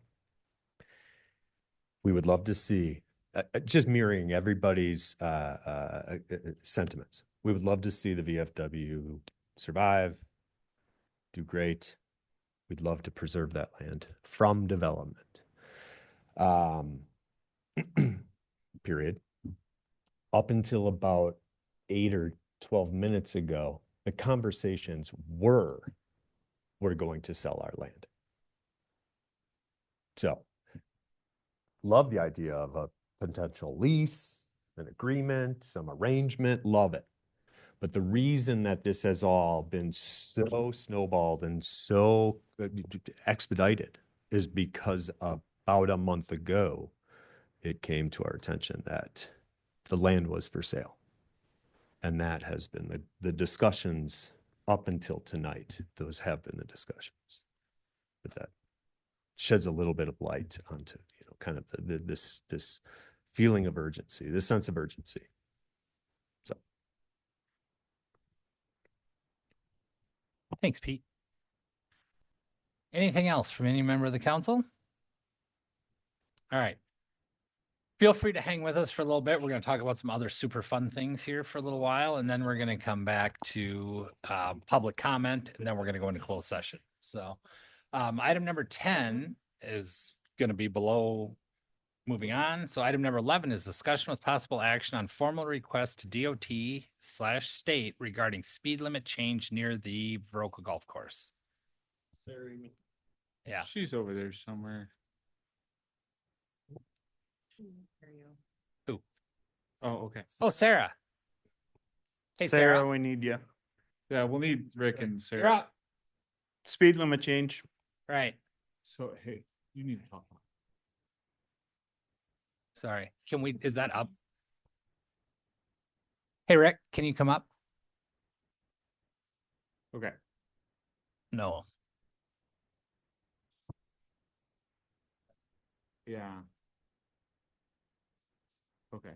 So, sorry, do you want to sit up here? When do you want to sit here? I can tell. To speed. Rick got it. All They right. stole my hearing aids. I can't All hear right. anything. Well, I'm okay. I just can't always hear what's all going right. on. We'll give a second for the murmur tonight. Yeah, right. It's fine. Are you good? Sorry, I just was giving a second for a thing. Okay, so what is going on here is over the course of the past probably 18 months, Chief Sarah, we've gotten advocacy from members in and around users of the golf course, the Viroqua Golf Course, as well as some individuals who live on this stretch of road south of town. And the stretch of road that we're talking about here is Highway 1461, generally between the VFW and the Vernon Estates mobile home park. So that's the southern terminus of the city of Viroqua. Right about here, on Main Street, not in front of the VFW, but just on the other side here on Main Street, the speed limit goes from 35 to 55. Is that correct, Sarah? Or vice versa, yeah. 55. Depends which direction you're going to go, 35 to 55, 55 to 35. Okay. And the concern there is there are conditions on this road that make that very challenging for motorists, especially people entering and exiting Highway 14, especially into the golf course, to do so safely. It's a challenging bit of road that is exacerbated by people's urgency when they're leaving town, especially since we've done our in-town modifications, which has effectively and as desired slowed down traffic. But everybody knows that we're a spot where people commute through Viroqua as well as commute to Viroqua. And so that sort of encourages people to drive a little bit faster. There's grading, right? It's sort of a downhill slope. There's a curve that makes it harder to see people coming, but as well as gauge distance and velocity. Is there anything else that makes it a challenging corner that I missed? Well, there's also like people are trying to use like they're using the climbing lane on the outside. So there's sort of a lot going on. There's 3 lanes happening in that one stretch. There's also, it's not too bad, but there is multiple driveways at that one location, which also makes it a little goofy for people coming in and out. Chief, anything from you that, and just anything from your experience in looking at that section of town that you could add? I would just add for the council that this is not part of the billing that we get from the state. This is outside of our purview. It ends at Washington, or actually ends at Rusk. So this property is, to change the speed limit would have to go through the DOT. Great point, Chief.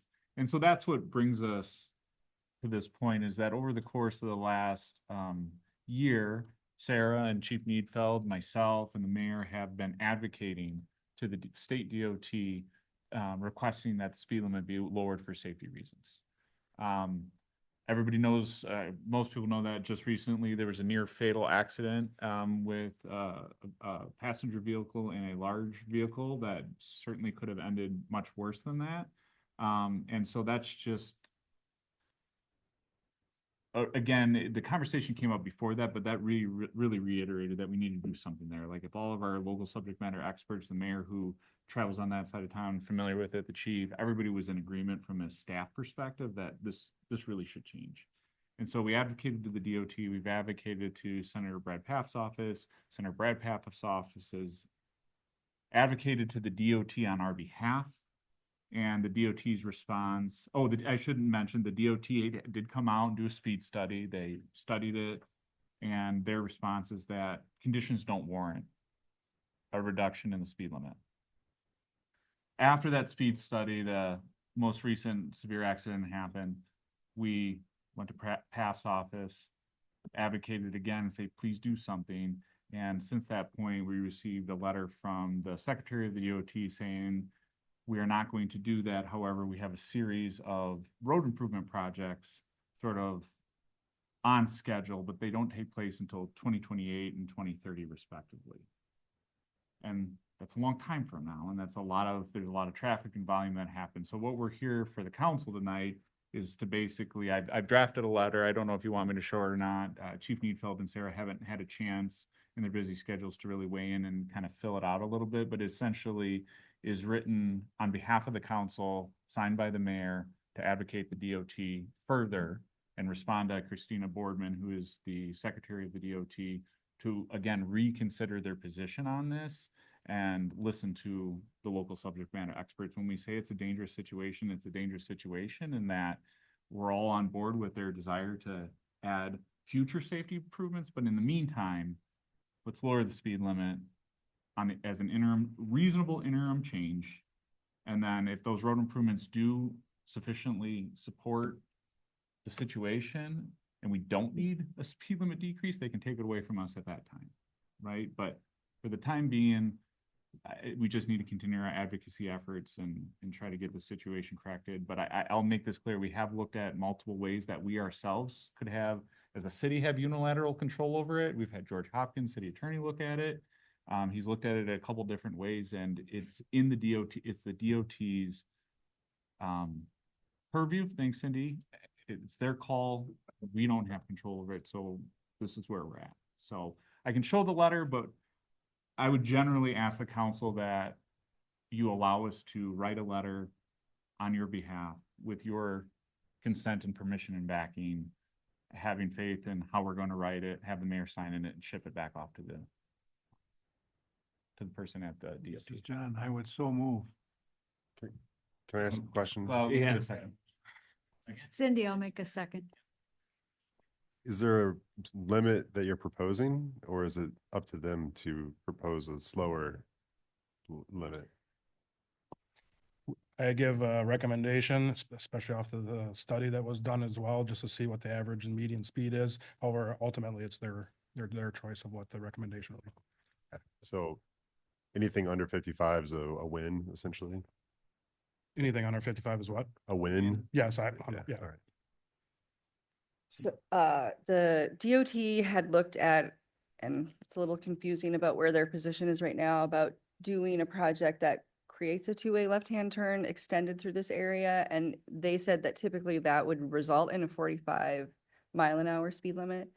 But based on conversations I had today with some folks, they were saying that they are debating whether they should do that, because to do that would mean that the climbing lane would have to go away.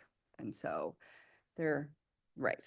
Well, again, we can certainly comment on that. That was the first time I had heard any of that today, because in my response when I got the speed study, they said, oh, by the way, in a few years, it'll be 45 anyway, basically.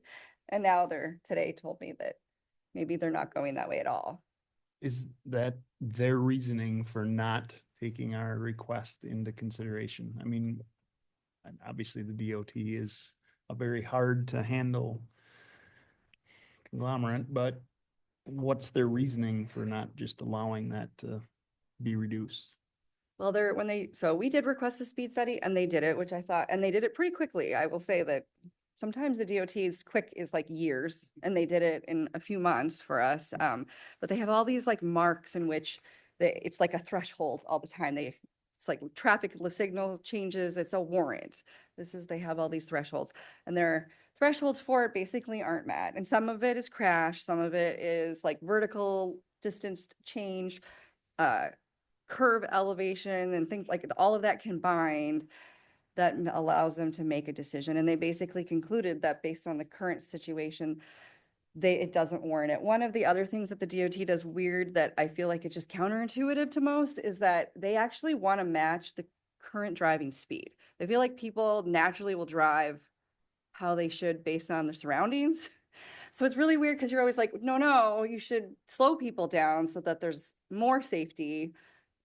And they do listen to it to a certain extent, but they tend towards going based on what people are already doing.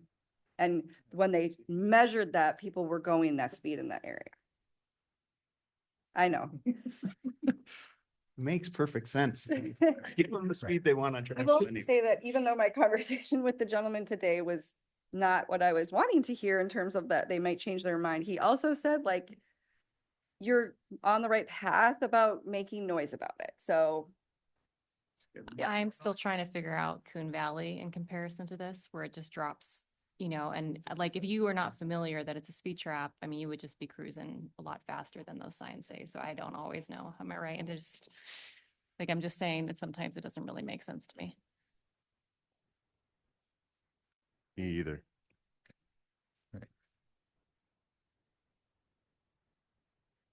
So, just sorry, real quick, man. The other things I would just point out is that there was some suggestions that, especially some people who've been advocating on this for a bit, that we should also send it to the governor.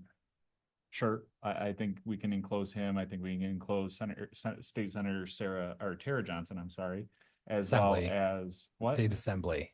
She's a representative. Oh, I'm sorry, the State Yeah, Senator you know Brad that. Paff, State Representative Tara Johnson. There we go. And as well, I think the newest idea today, and maybe Chief can help us, is the Highway Safety Commission.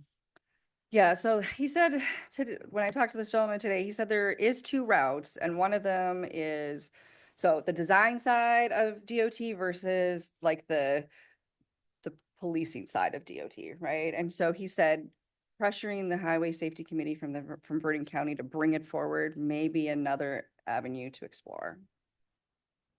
I don't know how many of you guys talked about it there, but he And said like to be fair, I don't think we've even asked them to be on board with it. So Yeah. I would assume it's going to take very like no pressure. Perfect. I would assume that they'd be willing to sign on because it is a hazard and it Yeah, needs to he be said that from a safety perspective from law enforcement can also be an avenue to get Mhm. there. You have any thoughts on that, Chief? I would just say, as a person that has had to turn left out of that golf course many times, you have to be very aggressive when you're not expecting a car to come around that corner at 65 miles an hour. Because I know it's 55. They're coming a lot faster than that. And that's true. I've heard from a number of folks that come in and out of the golf course, but more lately, I've even heard from the residents across the road. If they're turning south out of their driveway, it's a similar, people are climbing the hill, so they're not as aggressively accelerating, whereas they're coming southbound, like I know what you're saying. I mean, they're getting right after it to come down that hill there, and it is dangerous. So I come out of there quite a few times with a plow truck and you're loaded with sand and plow on, and there, you take a left-hand turn there. There's been more than once so I usually try to get in there when it's dark so I can see headlights coming, but boy, you get in there in daylight, I had more than once I had close call in there. yeah, so what we're looking for is the council to agree that sending this letter is okay on behalf of the council, not just myself. And I think just so you're aware, we'll send it to the DOT staff, any other additional staff members, including the governor, to try to get something going here. So if the council's all right with that, we'd like a motion. Oh, we have a motion. I'm sorry. They happen so fast. Any other discussion? All right, we've got a motion and a second. All those in favor say aye. Aye. Opposed? All right. Item number 12, review and approval of Vibrant Spaces grant contract with Philip Outdoor Services for library fence. Here comes Trina. All right. Well, as you know, the City of Viroqua and the McIntosh Memorial Library secured a Vibrant Spaces grant from the WEDC. I've been here several times because every part of the process, the council has to approve a contract with one of the contractors. So you approved the first one a couple of months ago. This is the second one, and this is for a fence. And I asked Nate to have the picture of the fence so you can see what it is. And this is just all focused on the courtyard outside of the library. That's the fence. And it's not great. It's not huge. It's 24 feet in length. In your council packet was the quote from Phillips Outdoor Services out of La Crosse for $4,547.03, which came in well under what our budgeted amount was in the grant application. So installation of this fence would happen in spring 2026. I make a motion, we approve the Vibrant Spaces grant contract with Phillips Outdoor Services for library fence. Steve, I'll second. All right, we've got a motion, a second. Any other discussion? Roll call, please. Seth, Aye. Andrew. Aye. Todd Kirking, Aye. Emma, Aye. Todd Spade, Aye. Cindy, Aye. John, Aye. and Steve. Aye. Thank you. Thank you, Trina. All right, moving along. Item number 13, review and approval of change order number 1 for Center Avenue project. Hey. Oh, there she is. Okay, so this was seen by Public Works. I will say that this number does not look the same as that it was at Public Works. It's a great deal cheaper. And the only reason for that is because we are partially funded through this project by the DNR, and the DNR has a very specific way they like to see change orders, and anything that's not something that's already a current line item, we have to break out in 6 parts. So we were not able to get that together in time, so it just got taken off of here. It's not that it is not going to happen. It is still going to be included. So if just as a really quick recap, the change order is mostly the cost that you see in the top line, which is that we didn't have as much concrete removal in the original bid as what we're seeing out there. And the concrete that we're finding is concrete under the asphalt. So it's like they had a concrete road, then they paved over top of it, and we just hadn't picked up on the extent of it. we were moving very quickly when we finally realized we weren't going to get the appropriations money. So again, it would have already been a cost. And so that's what the first line is. We're trying to anticipate everything that we're going to be getting in the future remaining blocks of the project. So this is not just the block we just did or the 2 blocks we did, but this is for the entire project. And then there's some deducts because it's not going to be excavated by common excavation. So in other ways, the other thing is going through with a multi-use path on the west side of Center. We're just paving it all the way through instead of stopping at driveways. So that's why you see these deducts and additions. Only other thing is it shows a deduct with the green pavement markings for the multi-use path. The only reason that it's being deducted is that we're changing how we're doing it. Instead of doing it like full block across intersections, we're using it strategically to delineate driveways and commercial areas, and then make sort of like what you saw before here at the intersection of Decker, which was the block crossing. So it just saves on paint later. So anyway, this is the change order. So today this is change order 1. The total change order amount is $10,917.60, but we are going to be coming forward with the rest. And the original change order was at $35,000 roughly. Make a motion, we approve change order number 1, Center Avenue project for $10,917.60. I'll second it. All right, got a motion and a second. Any other discussion? Roll call, please. Andrew, Aye. Todd Kirking, Aye.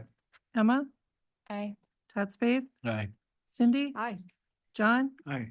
Steve, Aye. and Seth. Aye. All right, moving on to item number 14, review and approval of pay request number 3 for Center Avenue project. Okay, same project, Center Avenue project. This is our 3rd pay request. Move it over for you. So again, this is the only difference between what we saw at Public Works and approved is that instead of the change order 1 being 35,000, well, it says change order 2, which is just the way they decided to do it. It's kind of complicated, but it's correct. But the total amount due is the same amount, the $81,418.06. And essentially, most of what this is after the pipe installation, this is all like the road creation of the road surface, but before paving. So removal, curb and gutter, storm sewer work, and that's really the gist of it. So if you have any questions, I'm happy to answer, but I'm also trying to be concise. Thank you, sir. This is Todd. I move approval of the pay request number 3 for the Center Avenue project. Steve, I'll second. Amount, I can't remember. For 81, what is that, 41806? Yeah. I still second. All right, got a motion and a second. Questions? Roll call, please. Todd Kirking, Aye. Emma, Todd Spade, Aye. Cindy, Aye. John, Aye. Steve, Aye. Seth, Aye. and Andrew. Aye. All right, item number 15, review and approval of Veerbecker Engineering contract for stormwater improvements on Railroad Avenue. Oh boy, there we go. Okay, so we have that developable area on Railroad Avenue. So Railroad Avenue and County BB. There's Shade Haven is in that corner there. And this is helping us develop the second lot in that area. It's just south of there. So one of the things that we have agreed to is creating a regional stormwater pond for the area. It's going to be a necessity based on the fact that, you know, so much area is being disturbed. And so this is the engineering agreement for it. A lot of this work has been worked on. I will say that besides just doing the storm water design, it is also creating the CSM map for the second parcel that's being developed, because that's maybe not clear, obvious. So essentially going through the topographic survey, the design, and I will say when we look at the number, usually engineering is in that like 15%. This is higher than that, but stormwater ponds are meticulously required to be, the design needs to be exact. We need to submit it to the DOT or the DNR, and they have a pretty stringent review process. So that's included in here, and that's one of the reasons why it's a little higher than what we normally see compared to the amount that the construction costs. And so this takes us through the whole project, basically the design, which is more or less done. We have actually submitted this for the DNR's review without the soil borings. That's going to be submitted later, but we were trying to help everybody keep the process moving because we are the stormwater pond for the new development, and they can't start unless they get a stormwater permit. So, long story short, what does it mean? This contract is for $28,240. You can see the breakdown of all of the different phases. Again, the CSM is also included in that, so I think that's important to note because that's not usually a part of a stormwater design. Yeah, happy to answer all these questions. Beerbeker's great about really taking hours as they are. So meaning if they only spend so many hours, they're not charging us like the lump sum. They'll just only charge us for the time that they've been applied to the project. Thank you, Sarah.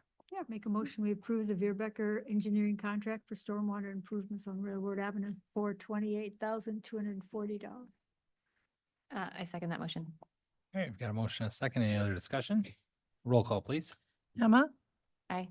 Todd Spath, Aye. Cindy, Aye. John, Aye. Steve, Aye. Seth, Aye. Andrew, Aye. and Todd Kirking. Aye. All right.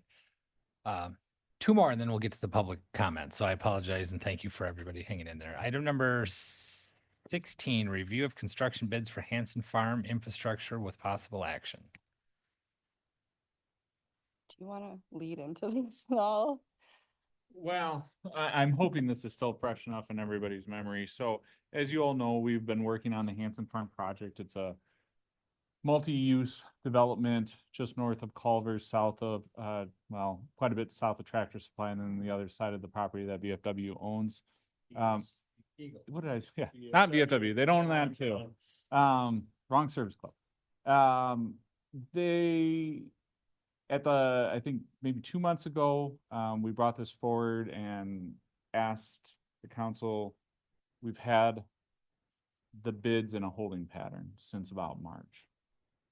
We reviewed some numbers, looked at the prospects for development, and the council said, let's move forward, release the bids, let them be turned in, and that's where we're at today. So I think the bids generally went out September 25th, if I remember that correctly. Or the bids were received on the 25th.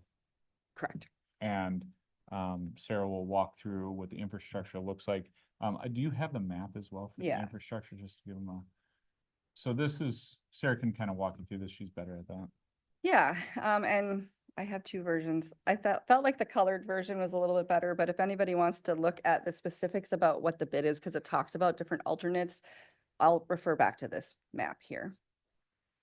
Okay, so the Hanson Farm development, the first phase that we're looking to build is basically everything that you see in the gray color area, a little bit more.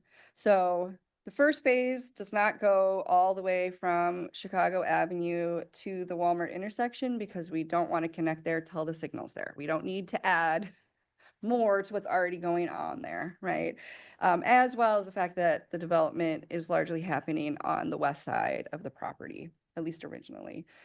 And so obviously in this, we have this like public park area that's there, but we do have roadways basically that go all the way around that and then connect over to Chicago Avenue. I guess other notable things, which we'll be talking about soon, is that this on the north side of Road A is a multi-use path, meaning it's like a bike network, also by pedestrians. And there's a network of that going through the area, including down by the stormwater pond. So we'll be talking about like those little connection points as well, but essentially we're trying to make those continued connections. We're looking for other funding sources to get a multi-use path on Chicago Avenue, which all of this would connect into in the future, as well as connecting everything onto Main Street. So water and sewer, we already did our sewer project, which took us around the old landfill. So that's helpful in designing the sewer that's going to be here. But the water, we always love to loop water systems, right? We don't want stagnant water. And so there is water main that comes up Chicago Avenue and would connect all the way over to Main Street, in addition to serving the proposed developments.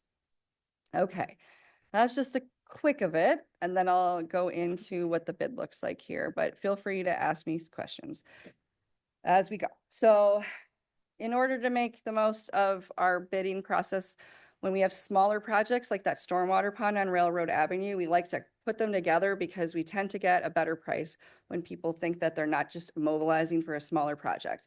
Normally, what that means is that we end up with one person that ends up being the low bidder for both, but that did not happen in this case. So we have contract A and contract B, and we have two different low bidders on both of those. So contract A is what you see for the Hanson development. And even though it seems like a more complicated bid process when you have alternates, it gives us more flexibility about how we want to move forward with things. And it also gives us the choice that if we're not getting a price that we like, we can just say we're not accepting that alternate and do things differently. So they reviewed the bids and felt like they were a responsible bidder, apparent low bidder of Badger Environmental. So contract A includes, if we go back to this again, road B or A, B, and C, that sort of area in here. And that's what you'll see in the base bid. So like the street work, for example, is all a part of that. Same with the water and sewer and stormwater management. That's a part of it. And the stormwater management is not a little part of it. That's this whole area over here. We tried to make as much as we could out of the stormwater pond because now when you storm any development, you're required to meet pre-development standards. However, when a lot of the development happened on the north end of town, those were not in place. So like, for example, like when Walmart was developed, it didn't have that requirement, but it does now. So when you saw they did some changes, they actually added a little pond in this last couple of years. But we wanted to try to make as the most of that area that we could. So this is a big stormwater basin that is also in the base bid. So then there's alternate one, which is the remaining roads that we see here.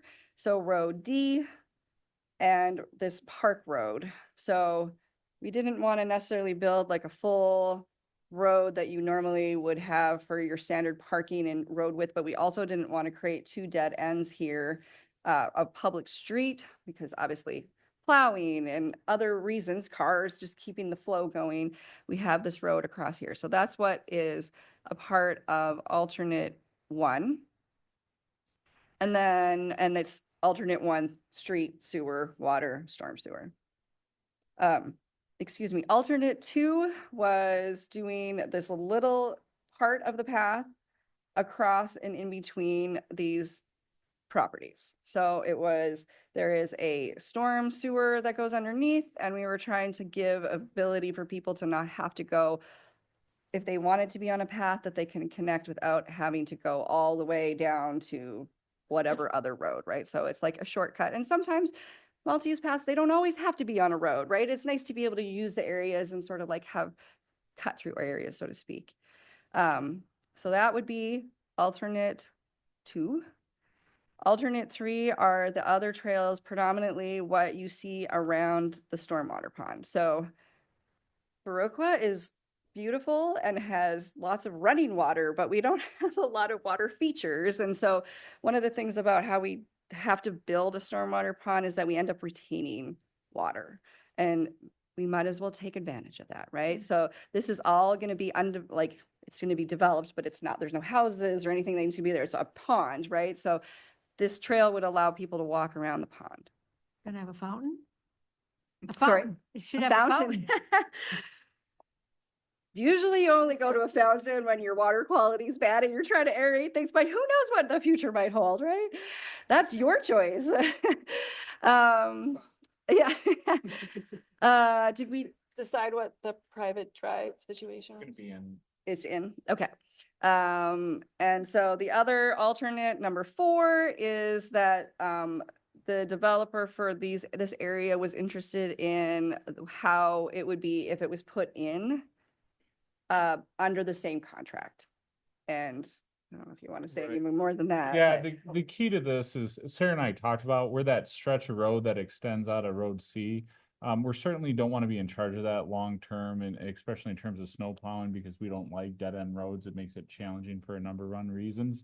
But for the purposes of having consistency and control over the installation of these roadways, we discussed this quite a bit and realized it would be best for us to have control of that the installation of that infrastructure under our contract, so we could make sure that grades matched up and that it was done properly, road base, all of that stuff. And so overall, that should be included as part of the bid, and because we want it to be consistent. Okay, and last but not least, alternate 5 is just making sure that the sidewalks are put in the road D's area, right? So along these areas, which again, this is intended for commercial development in the future. So the recommendation from Veerbecker was to accept the award from Badger Environmental. And as you can see, with all of the alternates, as you can see, the next closest bidder is really far away. This is a good price, right? And we're not gonna get this price again under the current conditions, right? Because Badger would wake up and say, whoa, we left a lot on the table. So again, a good price compared, and again, the other ones near it were pretty close to the same bid. So you can tell, like I said, we're getting a good price. So that's contract A, and contract B is much more straightforward. Contract B is just for the stormwater pond on Railroad Avenue development area. The apparent low bidder for this one was Gerke Excavating.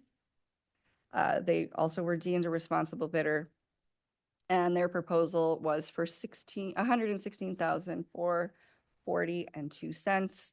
I can get into it, but it's basically a stormwater pond. So the decision that's in front of you, you'll see, let's talk about the one you're on right here. Contract B, is it? B. B. That particular project, if you remember, we signed a development agreement with Chad Olson for his development on that property. As part of that, we said we are committing to a stormwater. Again, the best and highest use of that property is if we have a regional stormwater pond. And so we're sort of pot committed already per that development agreement with Chad Olson's project. And so I would feel comfortable to you to say, would recommend that move forward without contingencies attached to it. Does that make sense? Okay. The larger one, the one that's over $3 million, there's going to be multiple contingencies on that one, okay? Whenever we talk about, especially on this project, development agreements, the way that we're paying for that contract is through the tax base created by the new homes that go in. So for us to move forward with that, we need to make sure that we're comfortable with the development agreements that we have in hand, and that will be discussed as part of agenda number 19, okay? So that's one contingency on that contract. The second contingency on that contract is what we will discuss with Ellers right after this, which is the financing. So essentially 3 legs of the stool. We want to make sure we're comfortable with the development that's going to go in, the infrastructure bid, and the financing plan. Okay. And so for this one, if you feel compelled to, as Sarah pointed out, the recommendation from Veerbecker would be the full contract with all alternates, but I would make it contingent on the approval of what is discussed in number 19, as well as the financing plan. Questions? So I think we'll need 2 motions, right? We'll need one for the railroad property and we'll need one for the Hanson Farm. If we went with all of the contingencies, that would be a project that would start to finish, or would they do it in certain sections, or? Well, this will all be developed by 2026, right? They'll be starting to do it right away, but a lot of it also is like site grading work. So I'm not exactly, so the contractor is allowed to do their own means and methods to develop things. And so we'll need to work through them with exactly where they're going to be focusing their attention, but they're going to rate it, put the underground utilities in. I would say that's like definitely their primary plan. And then obviously the stormwater pond, they're excavating a lot of materials, so they're gonna want to fill that on site. So that'll be happening in conjunction with the site grading. And just to be clear, when Sarah talks about will be done in 2026, she's talking about the infrastructure.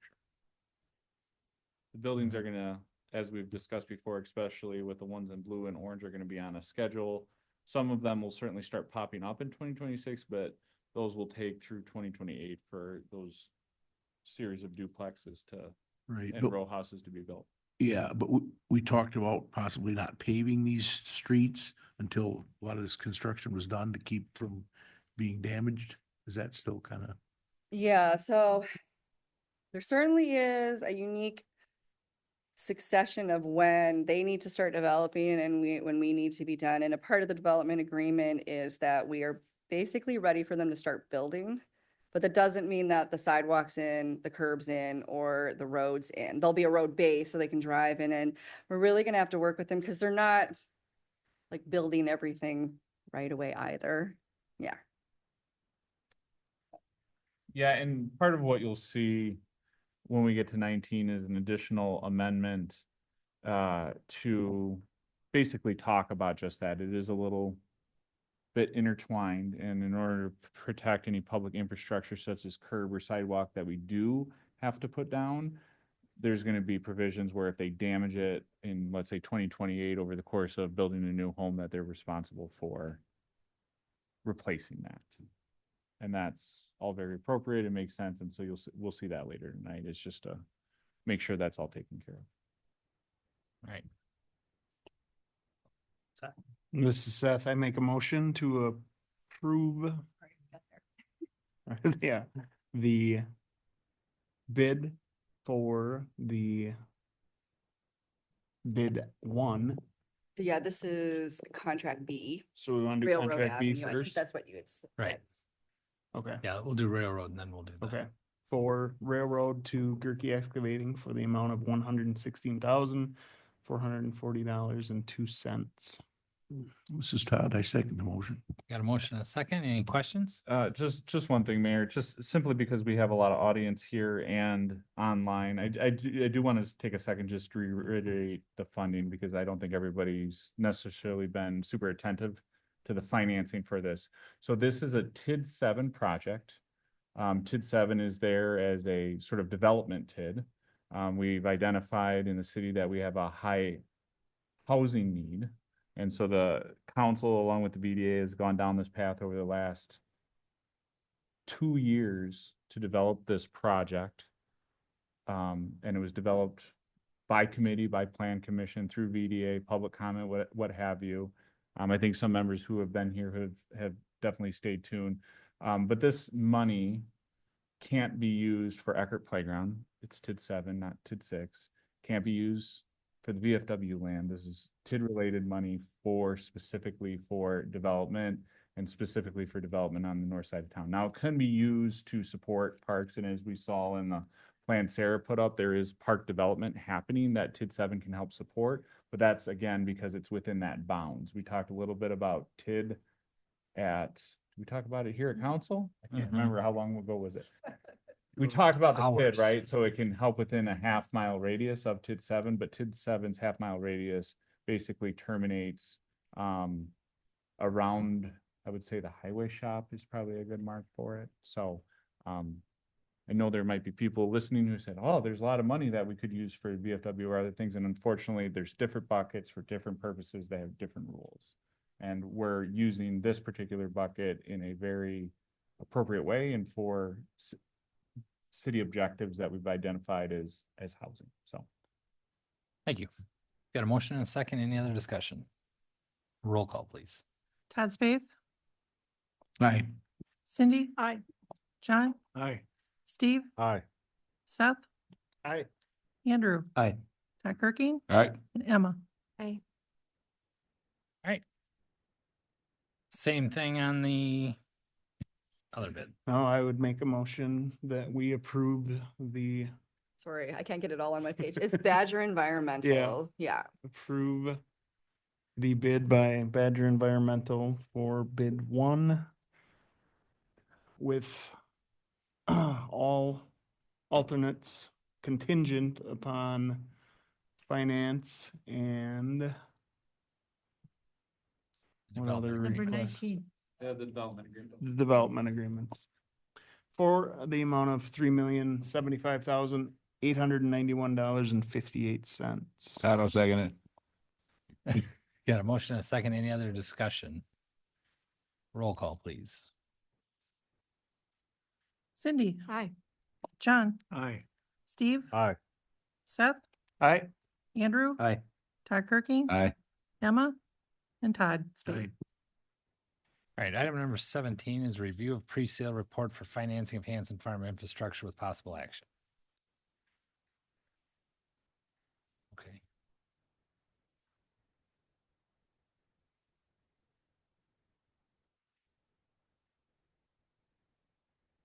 Sean, Peter, are you guys with us? Yeah, hi Nate. Hey, Sean, just you tonight? Oh, Peter's there. I see him. Nope. I am here. Yep. Okay, wonderful. So Sean Lenz and Peter, I actually don't know if I've ever pronounced your last name. Oh, Maydol. Adol, there we go. Yeah, just Maydol. Yep.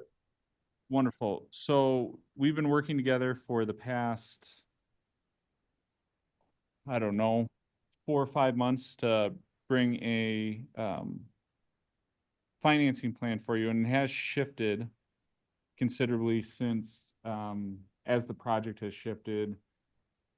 But we'll have them sort of walk through it today, and I don't know if you guys can see that. I do have your basically presentation on screen if you'd like to kick it off. Sure. Peter, you want to start and then I'll jump in as we go through it? Yep. So Nate, if you want to scroll to the next page.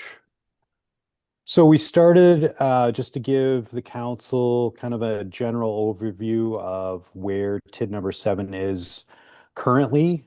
And so this is the revenue side of TID number 7. And just a little background about TID 7. It was created back in 2019. It's and the final revenue collection year will be 2040. So what you see here is the January 1, 2025 valuations for TID 7, and you see it bolded there, are about $13 million.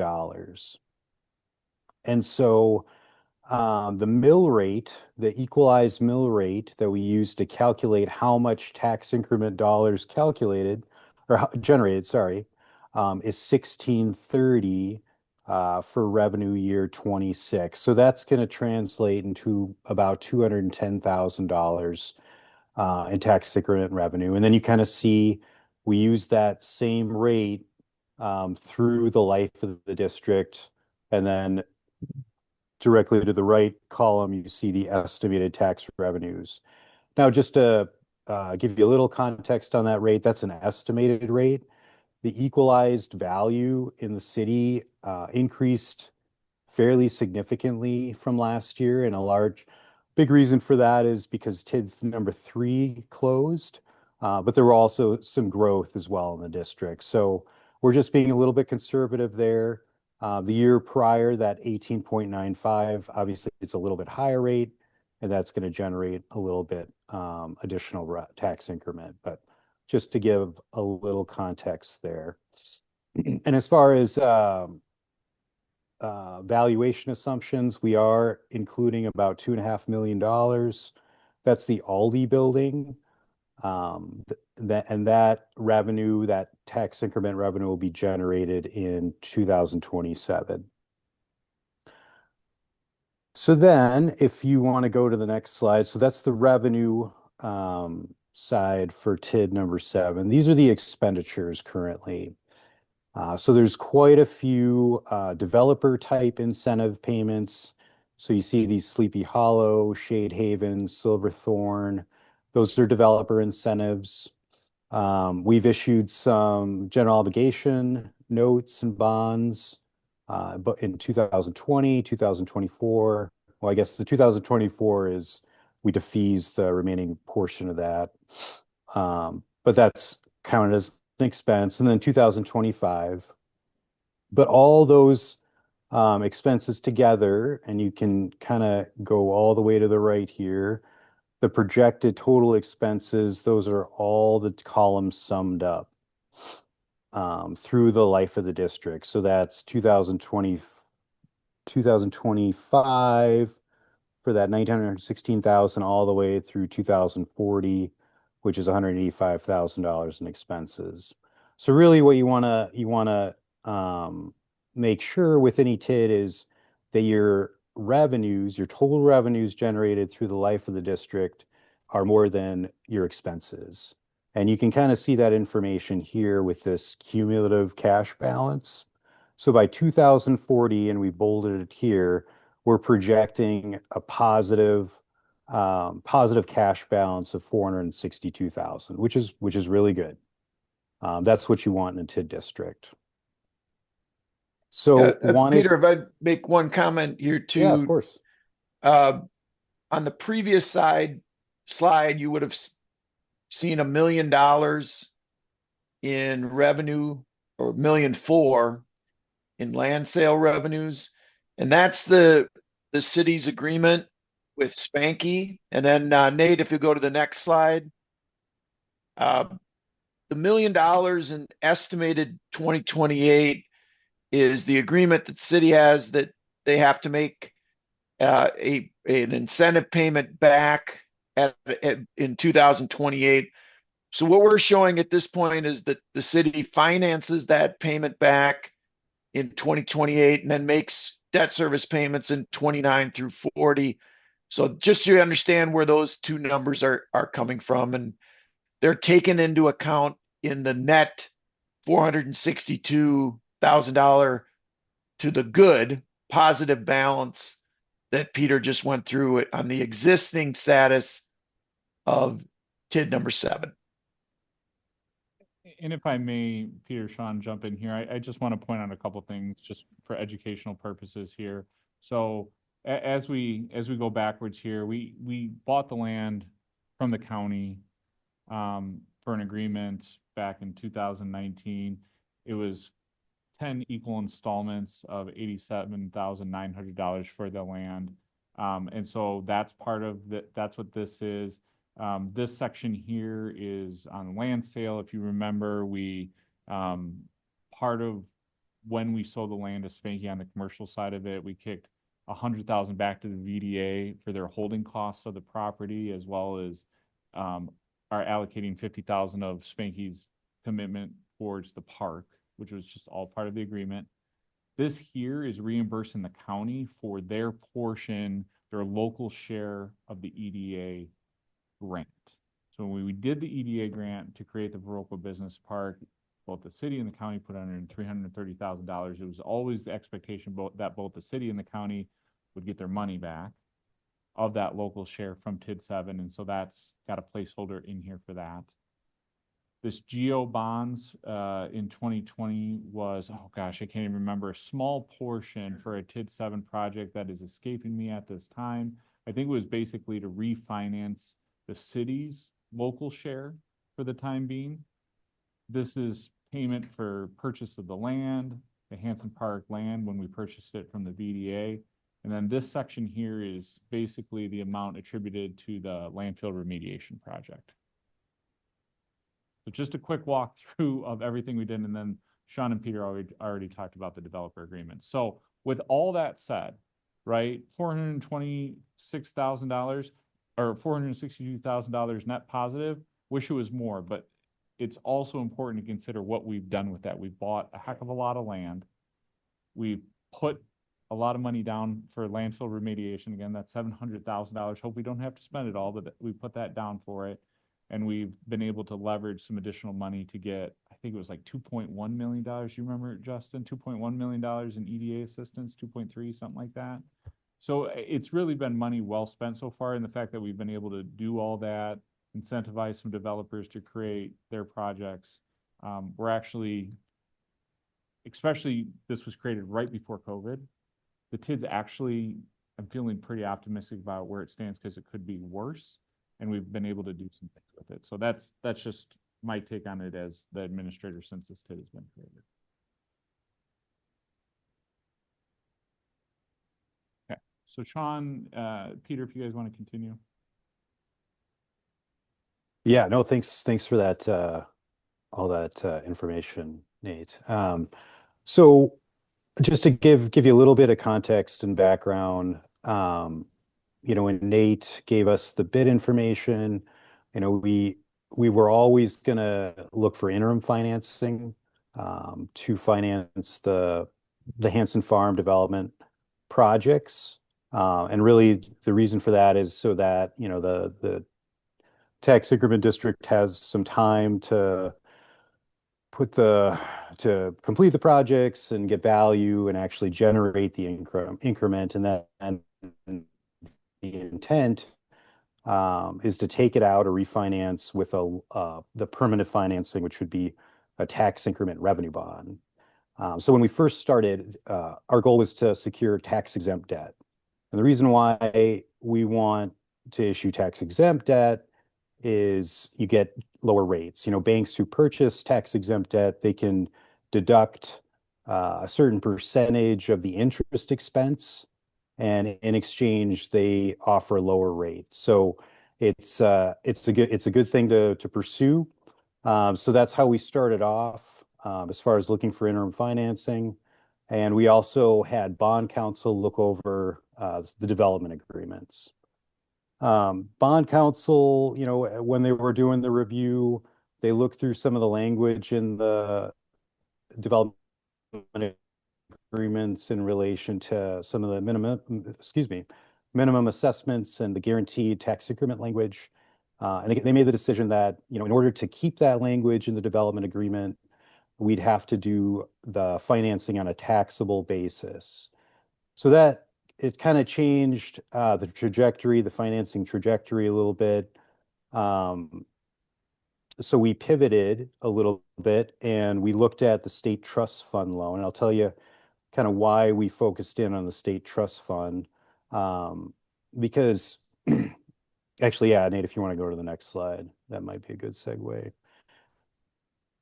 The state trust fund loan offers I could just go one back. Yeah. Really competitive taxable rates, even better than banks can offer because, banks can't deduct that certain percentage. They just have to purchase on a taxable basis. So you're going to pay a little bit higher interest. With the state, they don't differentiate between tax exempt and taxable. So on the one hand, they're tax exempt. Their rates on a tax exempt comparison with banks are a little high, but if you're doing a taxable financing, they're actually really good in comparison to banks. So we started focusing on the state trust fund loan, and essentially the state, it's a fixed rate loan with structured amortization. So what that means is the state will offer a limited period only for interest only payments. In this case, the state will allow the city to do 2 years of interest-only payments, and then they want you to start paying some principal back in year 3.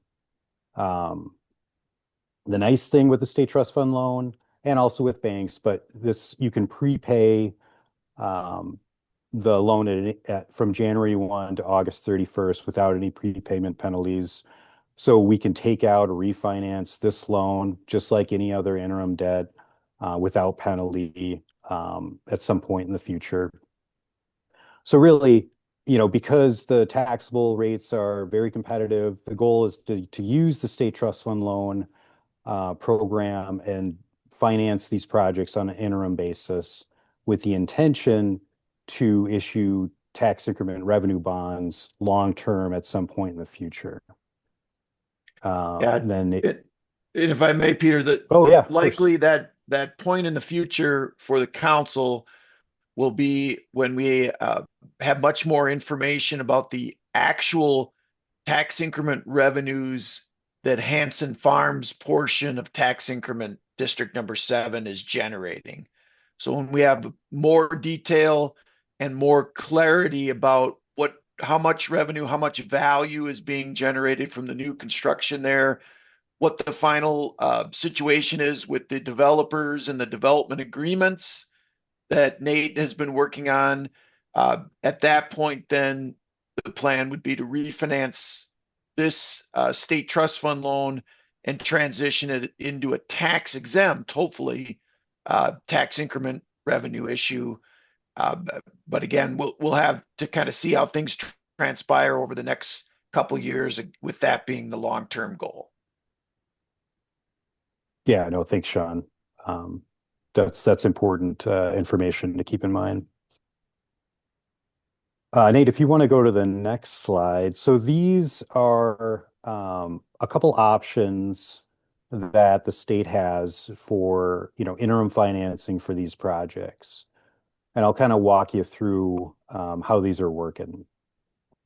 So they have a 10-year term. So I don't want you to focus too much on the terms, because again, the intention is to refinance these with permanent financing in 3, 4, maybe 5 years from now. So we're not gonna amortize these loans out the full term. This is just what the state has for options. So they have a 10-year term with an interest rate of about 5.5%. So again, the state will allow the city to do interest-only payments for years 2027 and 2028. And I should mention, so if we took the loan out with the state now, our first payment wouldn't be until March 13th of 2027. And then the next payment would be 2028. So these are interest only, so $265,000 in 27, $207,000 in 28. After, in 2029, the state wants you to start paying some principal back. So right now, we have level payments assumed. We are in conversations with the state to see if there's any flexibility on lowering that principal payment in 29, so that the annual payment, the principal and interest, will be a little bit lower. But as of now, that annual payment would be about $660,000 in 2029. Because that's higher, the city would really have to refinance or find permanent financing in 2028 at some point to refinance this option. The other option, again, don't take too much time looking at the term, but this 20-year term at 6.25%. Again, you can do interest-only payments in 27 and 28. They're a little bit higher there because the interest rate's a little higher. But the annual payments beginning in 2029 are lower at about $365,000. The nice thing with this option is it would give the district a little bit more time to kind of ramp up and get the projects in the ground and have value, that actually start generating the tax increment financing. So the difference between here is you get lower interest payments in 27 and 28 with this 10-year option, but then you have higher payments in 29, which you'll have to refinance it and take out this 10-year term in year 28. Or you can do this 20-year term with a little bit higher rate, little higher interest payments in 27 and 28. But then in 29, you'll have a lower annual principal and interest payment, which might afford you a little bit more time to refinance it and find permanent financing, which would be that tax increment revenue bond. Right. I would say the one other thing to mention with the 20-year option is this one, if the world really goes crazy and interest rates go up dramatically, you would have locked in for a 20-year term at 625. So that is the one kind of security blanket item or benefit you'd get from option 2. I think more likely than not in that 28 to early 29 frame, we will likely be refinancing this debt once we again know more about the Hanson Farms build out and the development and the value that we see there, as well as the revenue in tax increment district number 7 overall. But if the council felt like that security blanket, the just in case things really went haywire, both the development did not materialize as we had hoped out here, and interest rates in the broader market went significantly upward, the 20-year 6.25 does give you a little bit more of a security blanket in that unlikely situation, but always possible situation.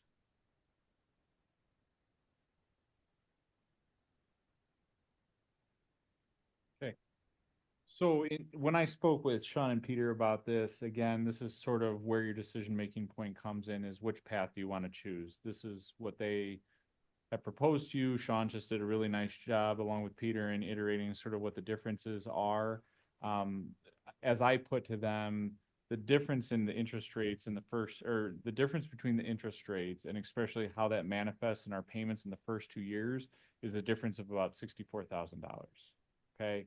And essentially what we're buying for that $64,000 is, as Sean said, the security blanket that we're locked into a rate if it comes to that. But again, it's important to note that the plan is to not lock into a rate that we want to refinance potentially with a tax exempt bond or note at around 2028. So it's sort of like, how much is that security worth it to you? Are we better off saving the money on the interest? And I know there was one other question to Rich, Sean. My brain's getting a little fuzzy this late, but we were going to reach out to the state trust fund loan guy and see if he would make that 10-year term just a little bit more attractive. And if he was able to do so, that would be the term we'd be suggesting to the council. Yeah, you're right, Nate. I think Peter alluded to this, but the preliminary discussions that we threw out to Rich Schneider at the State Trust Fund Loan Program was the payments you see on the screen right now for 27 and 28 at the 265 and the 207. And then in 29 and maybe 30, payments more around 350 to 375,000 a year, principal and interest. And then starting in 31 through 35, you would have payments around, I think it was around 800 to 850,000 a year. But it would give us a little bit more time with those reduced payments in 29 and 30 to see. But Rich was not able to get back to us on a definitive answer one way or the other. So we felt like we wanted to talk about the 10-year option as we know it today versus what Rich may be willing to agree to.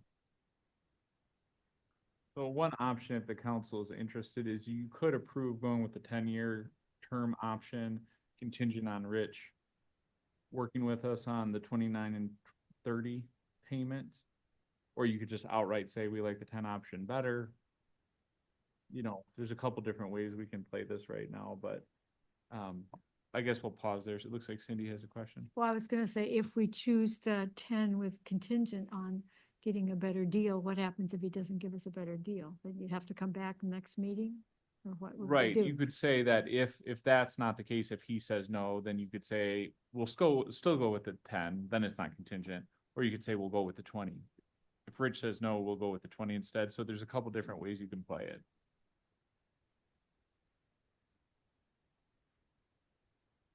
I just think the 20 looks like a lot more reasonable and sensible approach considering where that timeline lands of giving us the reduced rates farther out, but reduced payments farther out. I guess I'm curious what the mayor and Nate think. I mean, haven't had do we as wanna much. lock in for 20 years? Yeah, I mean, again, the idea isn't to lock into these rates for 20 years. And so to me, as the administrator trying to make the TIF cash flow work on this, I said, if we can save on interest costs by getting a lower rate, and the state trust fund folks are willing to work with us, especially in 29 and 30, we have sort of a 4-year window to kind of have a better idea of what's going on with the Hanson Farm in terms of development, and then turn that around to a long-term issue. That's completely different than both of these. So Peter, Sean, and I talked about this quite a bit today. And so I think what we sort of said is like, if we can get those better rates or get those payments set in 29 and 30, go with the 10-year. If not, go with the 20-year. Was I think generally how we landed. I completely agree with that. I like the idea of saving the $64,000 Yes. and hopefully refinancing it in 2028. So I would be up for the contingency upon them lowering the 29, 30 payments. Yeah. That's what I would be. Yeah, up for. if my position is exactly what Nate laid out. If they're not willing to lower the payments in 29 and 30, I would have to go on to the 20-year term just simply because of the time to make sure we get it done. But if that's an option, I would wholeheartedly go with 10. If not, we should go with 20. I'll make a motion that we go with the 10-year term contingent on getting a better deal. And if unable to, then go with the 20-year term. Todd, I second the motion. Okay, we got a motion and a second. There's just a couple more slides. That's what I was gonna say. Before we move on, before we vote on that, is there 2 more slides that you need to punch through? Yeah. Or are they just more of helping us understand?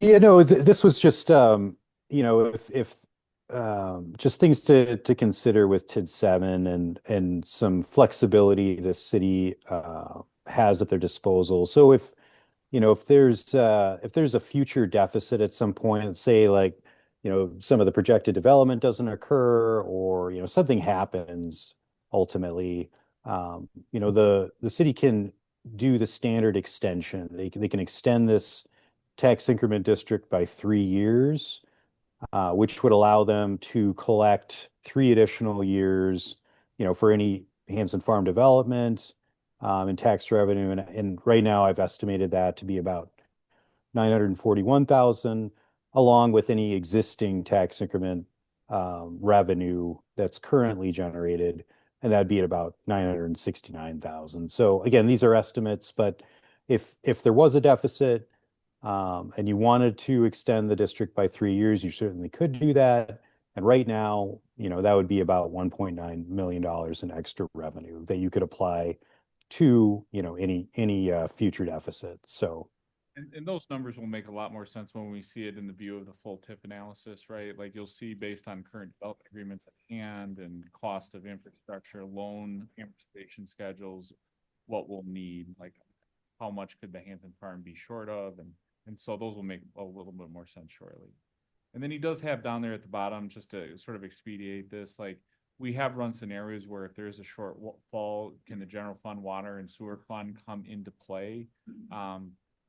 And again, I think that's an unlikely scenario, but just so you know that there are several options we have if TID 7 just can't cover the debt service. But we'll get into that a little bit more. Does anybody have questions for Sean or Peter? Look like it. Thank you. Huh? No. Just thanking them. Yeah, thank you, gentlemen. I appreciate your time and hanging in there. So we've got a motion and a second. If there's no other questions, we'll do a roll call. John, Aye. Steve, Aye. Seth, Aye. Andrew, Aye. Mark Gerking, Aye. Emma, Aye. Brad Space, Aye. and Cindy. Aye. All right. So as I said earlier, I want to move the second period of public comment up to the next agenda item. So if it's okay with council, that's what I'd like to go ahead and. Sorry, just one thing, and I had a lapse there as you guys were voting. It is important to note that this is one of the 3 legs of the stool, and so us issuing, help me, actually, Peter, Sean, remind me, this isn't actually us accepting anything. We still need to get the documents, and then we would accept them at a later meeting. Tell me how that would work. Yeah, sure, Nate. When we talked with Rich about this, Rich Schneider at the State Trust Fund loan, there's really no reason that the state would not be lending us money through their loan program, so there's nothing to worry about. But the logistics would be at your November 10th or 11th meeting. Sorry, Nate, my memory's skipping. Yeah, it would be 11. Okay, at the November 11th meeting, there'll be a resolution, and it will have these dates that we talked about and the term of the loans filled in. So the council will take official action on approving a resolution at that meeting on November 10th. So yes, there is more steps to this, but I think we've got the wheels in motion now, and in terms of accepting the construction bids, moving ahead with all that, I think you're well positioned to know you've got financing to pay the invoices when they start coming in. So to that, we don't need contingencies on that particular approval. Correct. Yep. Good. Go ahead, Lori. Or did we already? We're gonna do a roll call. Oh yeah, Beavers. No. Yes, I'm so sorry, everybody. It's been a night. So we're gonna do public comment and then we'll do the bills. So if anybody has been brave enough to stick with us through all of this, and I appreciate that, now would be a time to come up to the mic, state your name, address. Again, I won't. And push the little person there. And again, 3 minutes, and thank you again. Alex Wade, 101 Western Avenue. I came here tonight to just say, please vote yes, but that's before I realized all the complexities of the situation. I do think that if we were given the opportunity to simply buy it or not buy it, then the right answer is yes. I have spent 18 years here in Viroqua, and 9 of that years cumulatively, I've been required by hospital policy to be within 10 minutes of the hospital. This gives me a place that I can go ride my fat tire cycle in the winter. I can't go to Sidey in the winter. I can't even go to Sidey in the summer if I'm on call. So this gives me that opportunity. It's a place where a person can go and be alone. So with all due respect to Max Kane, Eckert Park is great. I live right next to it, but it is not a substitute for open spaces where you can go ride your bike, throw your discs, etc. I feel a little bit ashamed when I hear our VFW neighbors in need, and that what we're offering is to buy their used car or something like that to bail them out, when in reality, we've got vibrant businesses here because we have smart business people in Viroqua. And I wonder if what they need might not be instead some sort of advice or help, or I'm not even sure if going and buying more burgers from them is the right thing to do. Restaurants are hard business to make money in. And if they're already losing money selling burgers, then buying more burgers might not be the right answer for them. But I wish the city could think outside the box. And if it's not yet for sale, then what can we do to continue enjoying this relationship that they've given this gift to us? I feel very guilty right now, having ridden on those trails almost every winter for the last 18 years while these folks are paying property taxes on that property, and I haven't given them a dime. So if there's some way we can find that the city helps them besides just buying it from them until it goes up for sale, and then we got to buy it, of course. That's what I would ask for. Thank you.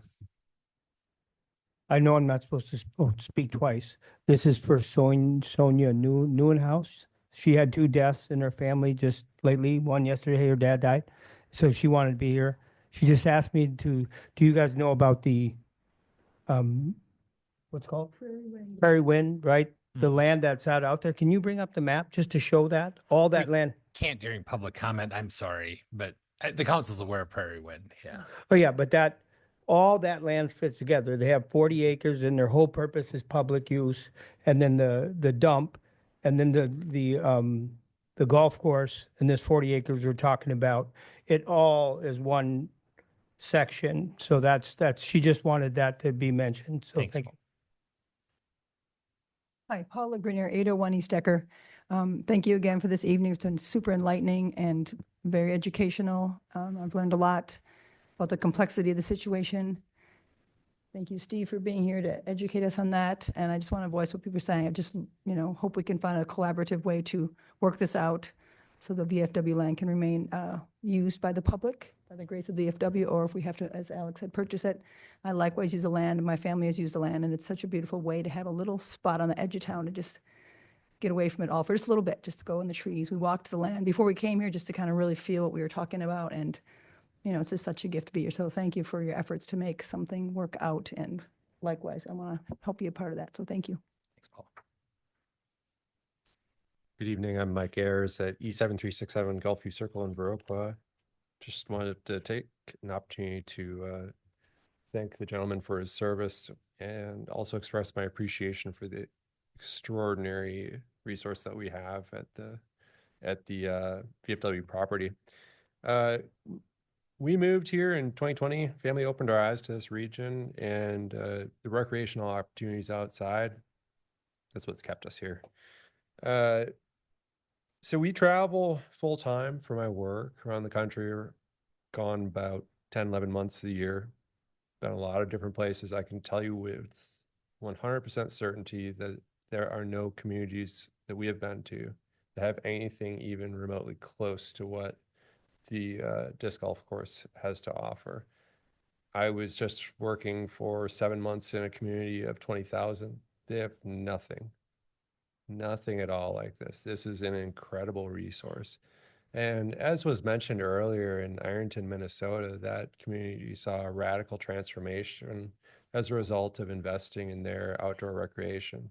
It pays dividends far, far beyond just people buying food at restaurants or staying at hotels. As Alex Wade so eloquently pointed out, for those professionals who have to live a lot of their life on call, opportunities like the one at the VFW are extremely important. So overall, the VFW property enhances the quality of life for us, and I'm interested in protecting it for ourselves and the future generations. And I urge you to vote yes on whichever way forward is decided for this property.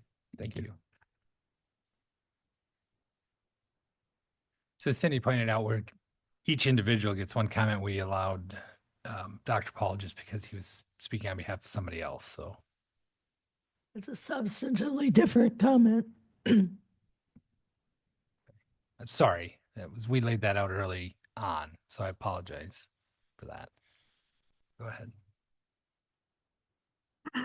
Hi, Evan Blattner, 403 Terhune. And yeah, when it comes to the VFW, I don't have anything unique to say. I don't think. I just want to be another person to say what a gem it is. And I'm very ignorant to the actual situation.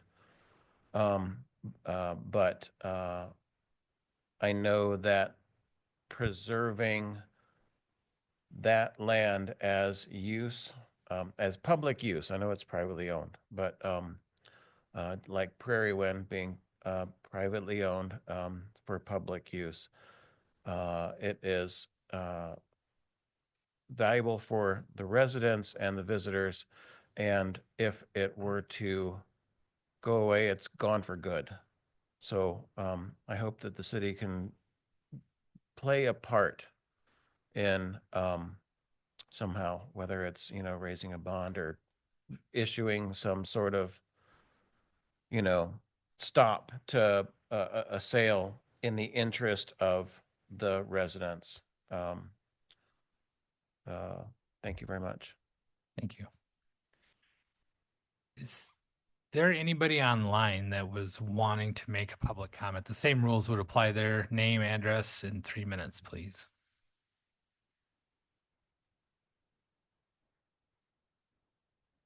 Yeah, and anybody online who'd like to make a public comment at this time, please unmute your line and say your name, address. Try to keep it 3 minutes.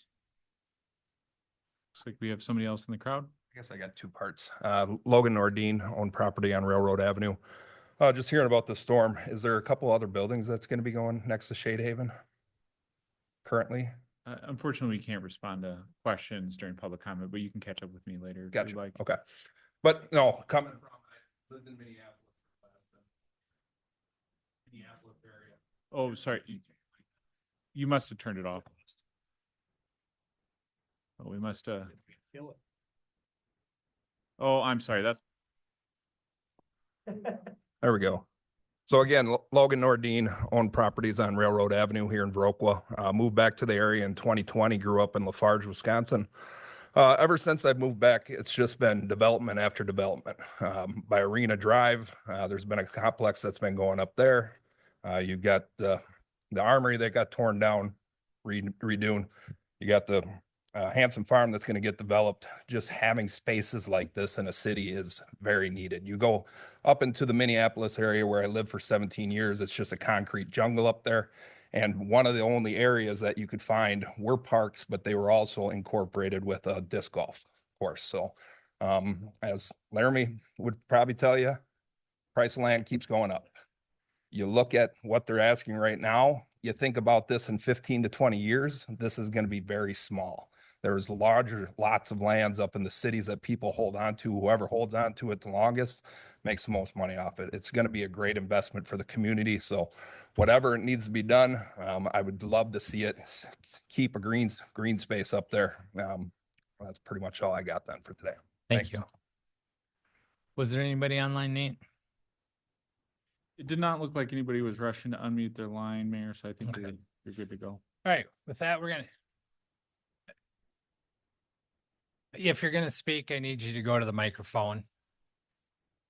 Okay.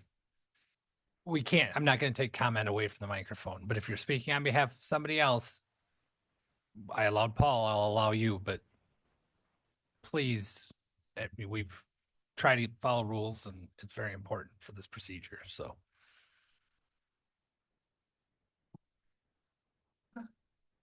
You got to press the person. I have not been delegated by any individual, but I have participated in the housing advisory and the public forums. So I speak on behalf of all of those in Viroqua in urgent need of more affordable housing. And all I can say is if this land were to go to a private developer for high profit margin housing, that would be, the council would be remiss. So if they have to buy it and issue a referendum to buy it, but I don't think we can afford to lose this land. As much as I would like to see it stay natural, if that can't be, then there is a very high priority use for it. Thank you. Thank you. All right, we're gonna move to item number 18, which is payment of the bills, and we'll jump into the closed session. So, Allison, you come up here and sit when we get into that. So, all right. Make a motion, we pay the bills. I'll second. Got a motion and a second. Any discussion? Roll call, please. Steve? Aye. Seth? Aye. Andrew? Aye. Todd Kirking? I sustain. Emma? Aye. Todd Spade? Aye. Cindy? Aye. And John? Aye. All right, thank you. So we're gonna jump back up. So it's item number 9, I'm sorry, which is Do you want to take a break? sure. Quick break, let everybody Sure. pile out. No Sure. problem. The good Sorry, idea. I- Can't leave, have to pee. Yeah. You can leave whatever. All right, folks, we're going to take a quick 5-minute break.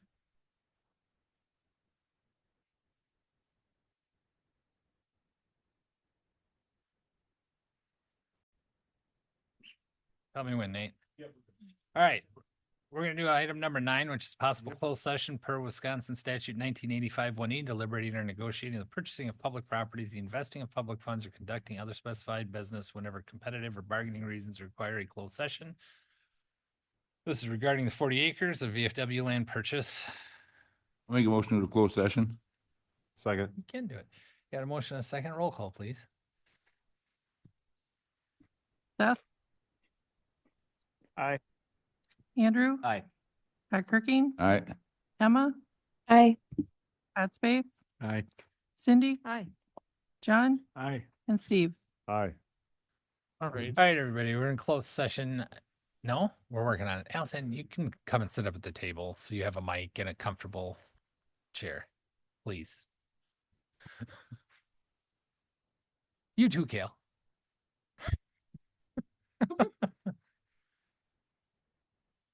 Yeah.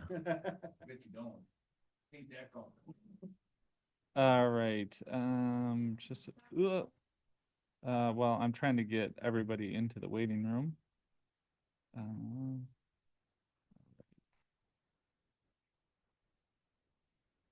So Get the doors open. Going on here. Right. To close it again, maybe. all right, folks are coming back in. We are re-recording, so we are back in open session. All right. Item number 10, reconvene an open session with possible action on items discussed during closed session. Make a motion, we proceed with what was discussed in closed session. This is AJ, I will second. All right, we've got a motion and a second. Roll call, please.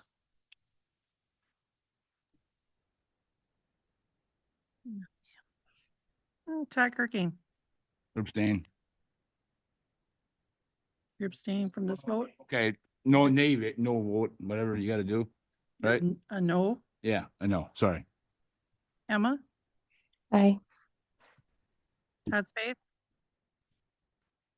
This is to proceed with what was discussed and closed. Todd Spade? You and I? Cindy? Aye. John? Aye. Steve? Aye. Seth? Aye. And Andrew? Aye. All right. We'll move on down now to item number 19. Thanks, Allison, for your time. Thanks for hanging on. Item number 19 is a possible closed session per Wisconsin statute 1985 1E, deliberating or negotiating the purchasing of public properties, the investing of public funds, or conducting other specified business whenever competitive or bargaining reasons require a closed session. This is the Hanson Farm Project Development Agreements and MOUs. All right. Let's go into closed session. Unfortunately, we have to deal with this tonight. No options. So I'm going to try to keep it quick. Make a motion to go in closed session. AJ, a second. Roll call, please. Emma? Aye. Todd Spade? Aye. Cindy? John? Aye. Steve? Aye. Seth? Aye. Andrew? Aye. And Todd Kirking? Aye. All right. Item number 20, reconvene an open session with possible action on items discussed during closed session. I'll make a motion to whatever Nate said to Lori. Yeah. AJ, I'll second. Got a motion and a second. Roll call, please. And it's to approve the amendments to Vic Meyer Wangan and Dragney Development Agreement and Dragney Amendment to review and approve exterior renderings. Is that what you wanted? That's what he said. Okay. Seconded. Hey, roll call. Okay. Cindy? Aye. John? Aye. Steve? Aye. Seth? Aye. Andrew? Aye. Todd Kirking? Aye. Emma? Aye. And Todd Spade? Aye. All right. Item number 22 is adjournment. Make a motion to adjourn. A second. Todd and second by Steve. All those in favor say aye. Aye. Aye. Good night. Good night, Emma. Good night.